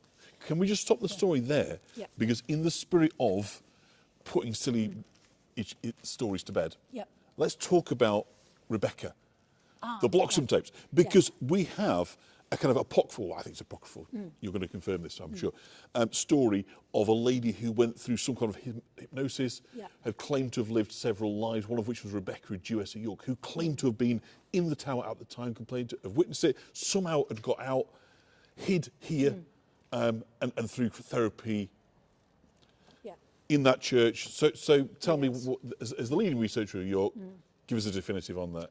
Truth or lies? I'm sure the lady in question believed it wholeheartedly. There is no historical evidence to substantiate any of her claims. Okay, fantastic. So let's go back. So they've sought sanctuary in the tower. They believe that despite what's happening nationally, they can invoke their rights of protection from the sovereign, and it's the duty of the constable of the castle to give them that sanctuary. To give them access. So he shuts the gates. He then sees the mob approaching behind them, realises that this is, a situation that's going to very rapidly get out of hand. Does he panic? He panics. So he does open the gates and let the Jews in, and they're admitted into the tower. He then shuts the gates. So Peter the Hermit that old charmer starts putting around the rumour that the Jews have seized the castle, and therefore it's the duty of the mob to reclaim it for the king. I mean, it's a masterpiece of political nonsense. It's a bit like Jerusalem, isn't it? Do you know what I mean? On a kind of, those rotten Jews have come in and they've taken what doesn't belong. Yeah. How ungrateful. So there is a standoff, there is a siege. The Jews in the tower are offered the standard mob response of convert or die. We know that a few of the Jews do come out and are baptised, but then are immediately slaughtered. Okay, so you've mentioned earlier a very, very significant Rabbi Yom Tov. Yes. We believe that Aaron invited him to the city? Benedict. I apologise, my bad. So Yom Tov's there. This moment captured. He's right there. So tell us about Yom Tov, his contribution, and obviously what happens, because obviously he then assumes leadership of the community. Well, assuming he would be the leader. He's a religious leader. Yes. So Yom Tov is a very significant scholar. Natasha, I'm sorry to interrupt. I don't think Free Palestine is an appropriate comment to make at this moment in time. I completely understand people have different views, but I do not believe this is the platform or the time to express those views. There are people on here very sensitive. We're about to talk about the largest wholesale massacre of Jews on British soil, and you're perfectly entitled to free speech to have that, but I think, I'm sorry, that is going to upset and offend people, and I think if that's all you want to do, I think it's better if you leave this live stream. I apologise to anybody, that is not what we stand for here, but I think you need to say. So Yom Tov is a very prominent, what's called Tosafist scholar. So he is someone who whose role in the community is to interpret the Jewish law. And he is invited over to York from Jumière because Benedict feels that the community in York is becoming too lax. Yeah. So Yom Tov comes over. As far as we know, he probably lives in Benedict's sort of complex, as it were. That is where he appears to be based. That's where, as far as we know, the first synagogue or shola was established. And so whether he lives here permanently or whether he comes and goes, there's a great deal of movement between England and the continent at this time. But we know that Yom Tov is regularly here, and he is certainly here at the time of the 1190 massacre. So he flees to the tower with the rest of the community when they are inside the tower, and they are offered this, well, it's not a choice really, of convert or die, and the community in the tower see those that do convert being massacred. And have we any, as one of the lead authorities on this, can you imagine a situation where actually those that originally made the offer were going to, actually allow people to live, but then things got carried out, or do you think it was just a deeply cynical ploy to appear reasonable? Yeah, because part of the rationale, and I use the term loosely for that, is in this period is that if you kill a convert immediately after baptism, you are actually giving them the greatest chance of salvation because you are limiting the opportunity to relapse. Okay. So when I said rationale, I was using the term loosely. But Yom Tov is very much part of Jewish scholarship today. A lot of his legal interpretations are still applied. He wrote a piece of poetry which is still sung or recited on Yom Kippur. It's one of the piece of poetry called the Piyuts that is said all over the world on Yom Kippur. So, and as far as we know, he wrote that in York while he was in York. So he's the guy in the tower. They see what's happening, and according to both Jewish and Christian chroniclers, he is the person who takes the decision that, given what is described as the perfidy, in other words, the treacherous nature of the Christian community outside, that it is better for the community in the tower to kill themselves than to wait to be killed by the Christian community. And there was a historical precedent for this, wasn't there? Yes. The siege and massacre in Masada is what is drawn into this. So there is a precedent for it. And would Yom Tov have been familiar with that, do you think? Would he have cited that as the... He may well have this cited is it. We don't know way exactly what he said. We just know that from the documentary records, we know that he instructed the community. He instructed the men to kill their wives and children. He would then kill the men and then kill himself. So we're going to finish up. We're going to walk up the steps up to the top there. We must say, of course, this isn't the castle where it happened. This is a two-time replacement subsequently, but the location's the same. It's the site of William's Castle. So the visual I'm giving you now, we're at the location, but not exactly the roundabout. Not the actual architecture. No. So, and obviously the castle, this is a Motte and Bailey castle, so it would have had a much kind of bigger, but not, there would have been in a central keep. So actually where we're looking now, this is where, so just prior to Yom Tov coming out with this devastating plan, as you might say, you've got a community in a small, very small, terrified. Terrified. They've got a baying mob around them, presumably, all the way around. Burn them out. It's the pitchfork and torch brigade, isn't it? Yeah. It is. And we know that once the massacre had happened, the mob set fire to the tower. So we know that a lot of the people inside the tower, if they weren't already dead, would have been burned to death. Because it was a wooden tower, so no escape. No. It's been suggested again that certain Jews either escaped or just didn't happen to be in York. Do you put credence in that? Yes, we do know that some members of the community were elsewhere. So part of the connection with Lincoln is that we know that there were familial relations between people in York and people in Lincoln. And that's where, again, this is something we want to really test out, but that's where the idea that Aaron is related to some of the people who died. And so, okay, what would have happened then to the bodily remains? Because obviously that's a really important that they be given proper burial, right? What happened to these? I mean, some would have been burned. In effect, would they just disappeared up with the castle? As far as we know, the remains were interred in the cemetery. So this is the smaller 12th century cemetery, which then gets extended by Aaron's deal with John the Roman. Okay. But we know that the king was absolutely furious at what had happened, not because he cared about the Jews, but because it disrupted financial relations.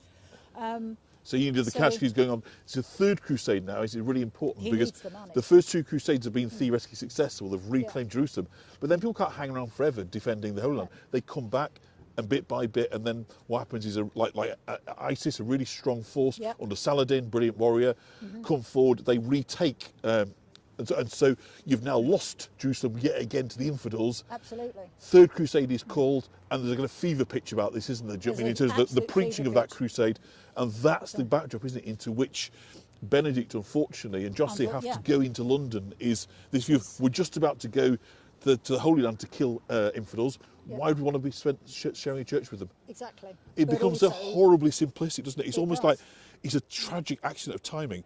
But it's whipped up by evil people, by Malbis, who I grew up in Bishopthorpe, the next village, Acastre Malbis. Shockingly, is still called Acastre Malbis. That's something for York to think about, I think, personally.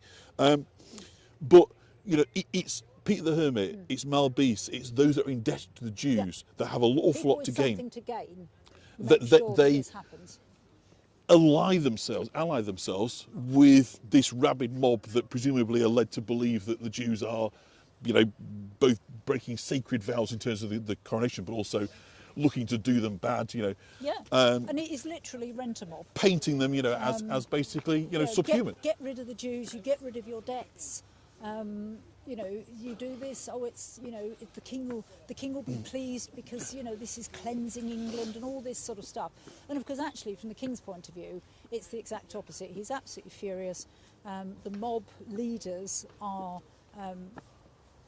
well, by the standards of the day, quite severely punished. They're heavily fined. Their properties are confiscated. And so part of the reason that we're pretty sure that the human remains would have been cleared quite quickly. And bear in mind, we're talking about, well, at least 150 people. Whether it's 150 households or 150 people, we're not entirely sure. We're working on that. But you're talking about a lot. Yes. And therefore, even if you have a fire, the fire is not going to be intense enough. It's not like modern cremation, to be blunt.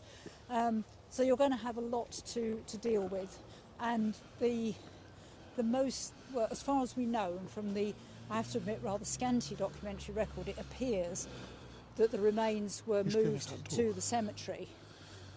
I think it's fair to say that it is highly unlikely that they were interred with any real respect. Or, not with the care that we talked about with Jubilee. This is clearing up a mess. So assuming the orientation of the previous keep was, as I think which everyone to say, pretty much you're stood where this demonic deal was set out, aren't you? Yeah, absolutely. This deal was basically converted, you can save your life, but it was cynical, they were going to get killed anyway. Cynical, But you're standing now. Yes. A mere 800 and, not great at maths, in between. 835 That's it's only time that separates us now. It is. And the geography is the same. same. It's a very potent space. I think when you're up here, although obviously the surroundings are very different, I think you get a very real sense of the mound is the same. Yeah. Getting up it with, you know, you're terrified. It's, you know, it's getting towards nightfall. You've been chased through the city. You're exhausted. You know, your children are crying, pretty hungry. Yeah, the mob came, you know, most of the people cited as being involved came from the Warmgate area. So we're pretty sure that that was where the sort of the surge of the mob came from. So you are running up Castlegate into the castle area, but even once you're inside the bailey, you're not safe. You've got to get into the stronghold. So you've got to make it up the, not, you know, these are now, you know, stone steps with a railing. We're talking about wooden steps rammed into the side of a mound. So you're there, you're frightened, you're trying to get up there with your family, with your children. You get in to the belief that you're going somewhere you'd be safe. Exactly, and you get here and the gates are shut, and there's all the people behind you pressing behind you to try and get into that space, and then the doors open and you think we're safe, and and then you hear the baying of the mob outside. It must have been absolutely terrifying. And I suppose that what you've just gone through there, that's the bit, isn't it, that jumps across to us through time. Yeah. The idea of fear. Absolutely. And people believing they can be safe and that authority will protect them, and ultimately that's not the case because it's been manipulated, circumstances, lies have been told, characters real. Yeah. So that's why it still matters, isn't it? It's not simply 150 people died 800 years ago and that's very sad. It's because there's a contemporary relevance. Hugely. More so than ever. It's about people allowing themselves to be the mob. It's that mob mentality. Manipulation, being swept along, carried along. I'm fairly sure that some of the people swept along in the mob were just as scared. Yeah. Because if you were, if you're not with us, you're against us. Well, we've had this recently, didn't we, in the the rights after Stockport, people being misled, and then saying in court, I don't really know why I got involved. It just kind of got sucked into it. Yeah. And it's probably quite credible that was the case. Absolutely. So it isn't necessarily that York was full of violent Jew haters at that time, but people can be manipulated and lied to, and then they start, once the mob mentality takes over, horrible. So I mean, it just shows, doesn't it, why the supply of true and reliable information is so important, isn't it? It's vital. In this age of false news and heaven knows whatever's being pandered to people, truth is so important, isn't it? It's absolutely important, and checking the facts. I mean, I've kept saying, we want to go back to original source. It's not that we want to try and, undermine or discredit anything. It's we want to make sure that what is said is true, because this story, above almost any other York story, deserves that.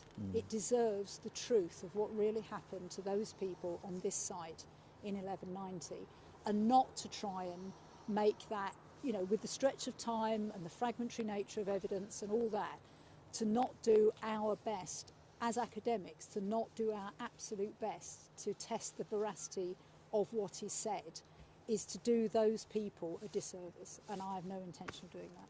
Fabulous. Well, thank you so much. I mean, we said an hour and a half and we've got over an hour and 40, so I'll be in bother going in late. But thank you so much. I mean, it's been absolutely amazing. I mean, I knew your authority, but, I've been gasping at the stuff you've known. And I've tried to throw you questions that I thought you'd answer, but you've dealt with everyone with aplomb, with charm. But more importantly, I think, you've made it accessible. I've kept seeing comments on this. It's great. It's so easy for us to understand. This isn't an academic, dusty subject, is it? No, it's not. It's for history for people, isn't it? Yeah, it's absolutely. It's about people. History, it's often said, we should learn from history, and tragically we don't. But sometimes that's because in the past historians have made it very esoteric. It's been about kings and politicians. My interest is in telling people about people. Yeah. Thank you so much. I'll just get quickly, if people want to, Ruth says thank you to us. Ruth in Israel. Ruth is also saying the relevance stays frightening. Leslie in London saying thank you, Dr. John, thank you, Dr. Hampson. The people on here have really enjoyed it, and what's great is it'll be available forever, as far as I'm concerned. You have people to watch it, and hopefully inaccessible. Maybe we'll cut it into chunks so people find the chapters and bits, because I know it's a bit, unfortunately, when you do the trail, you have to go backwards and forwards in history. So we might do a little bit more sequentially, or at least do a shorter video of this bit of the events 1190 for people. And hopefully it's a great primer, but the important thing to take away is it can happen anywhere at any time still. We are a hair's breadth away, and if we think we're not, we're fooling ourselves. Yeah. Fabulous. Thank you so much. I'm just going to turn us round, and so you can give a wave, a thumbs up, a love, whatever you want to do so to Dr. Hampson. And I'll duck down. There you go. Short. There's Laurie saying thank you. Mitzi is as well. She's loved it as well. My pleasure. So people have drifted off a little bit. We're only on 22 on live, but I know by tomorrow there'll be a few hundred will have watched this. So thank you everybody for joining us. It's been a pleasure. So there's Ruth in Israel. So brilliant. We look forward to seeing you, those who can join us tomorrow. I don't know if Dr. Hampson will be there amongst us, but I am going to be doing the live stream, 4th year running. I say the first year we huddled under that tree and got battered senseless. Yep. Patty Preta, so Patty's in Canada, got a Christmas cards late from me because there's no Canadian Post, will be in the Castle Museum. And we'll be listening to the Lord Mayor. I don't know who other eminent speakers, so I haven't seen the list. The York Rabbi is going to be there. Is she going to talk this year? As I understand it. She didn't last year, so that'd be fantastic. As so we as can I hear know from the Rabbi. That's fantastic. So brilliant. You know, I think this works really well. Do you know what I mean? As a companion piece for tomorrow night, that really helps people understand. Gives people a bit of context in which to set the event. That York is walking it like we're talking it. Obviously, this is a time where it breaks my heart to say it, but the arts are under great peril, aren't they? Yeah. So, you know, to have resources dedicated to this, and also these unique partnerships between government, at times property developers, all sorts of people have put money in to make this happen, at a time where the world of academia is being stripped bare, is it? Being cut back. I think it's really telling that it isn't simply a bit of lip service. It's an annual thing. The mayor doesn't come and does mea culpa on there. It's much more. That is just a reminder of why we're doing it. But the really important work is what you and colleagues and others are doing, supported, as I say, by a myriad of people and sources, and maybe individuals, I'm not entirely sure, that want to see. And I know you're also working very closely with the Rabbi. That's why she takes a lot of interest in this. So it's a year-round endeavour, is it? That's the point I'm trying to get across. It's not one night. What happened in the past, but also what's happening now and the future that we can build together. Yeah, brilliant. Thank you so much.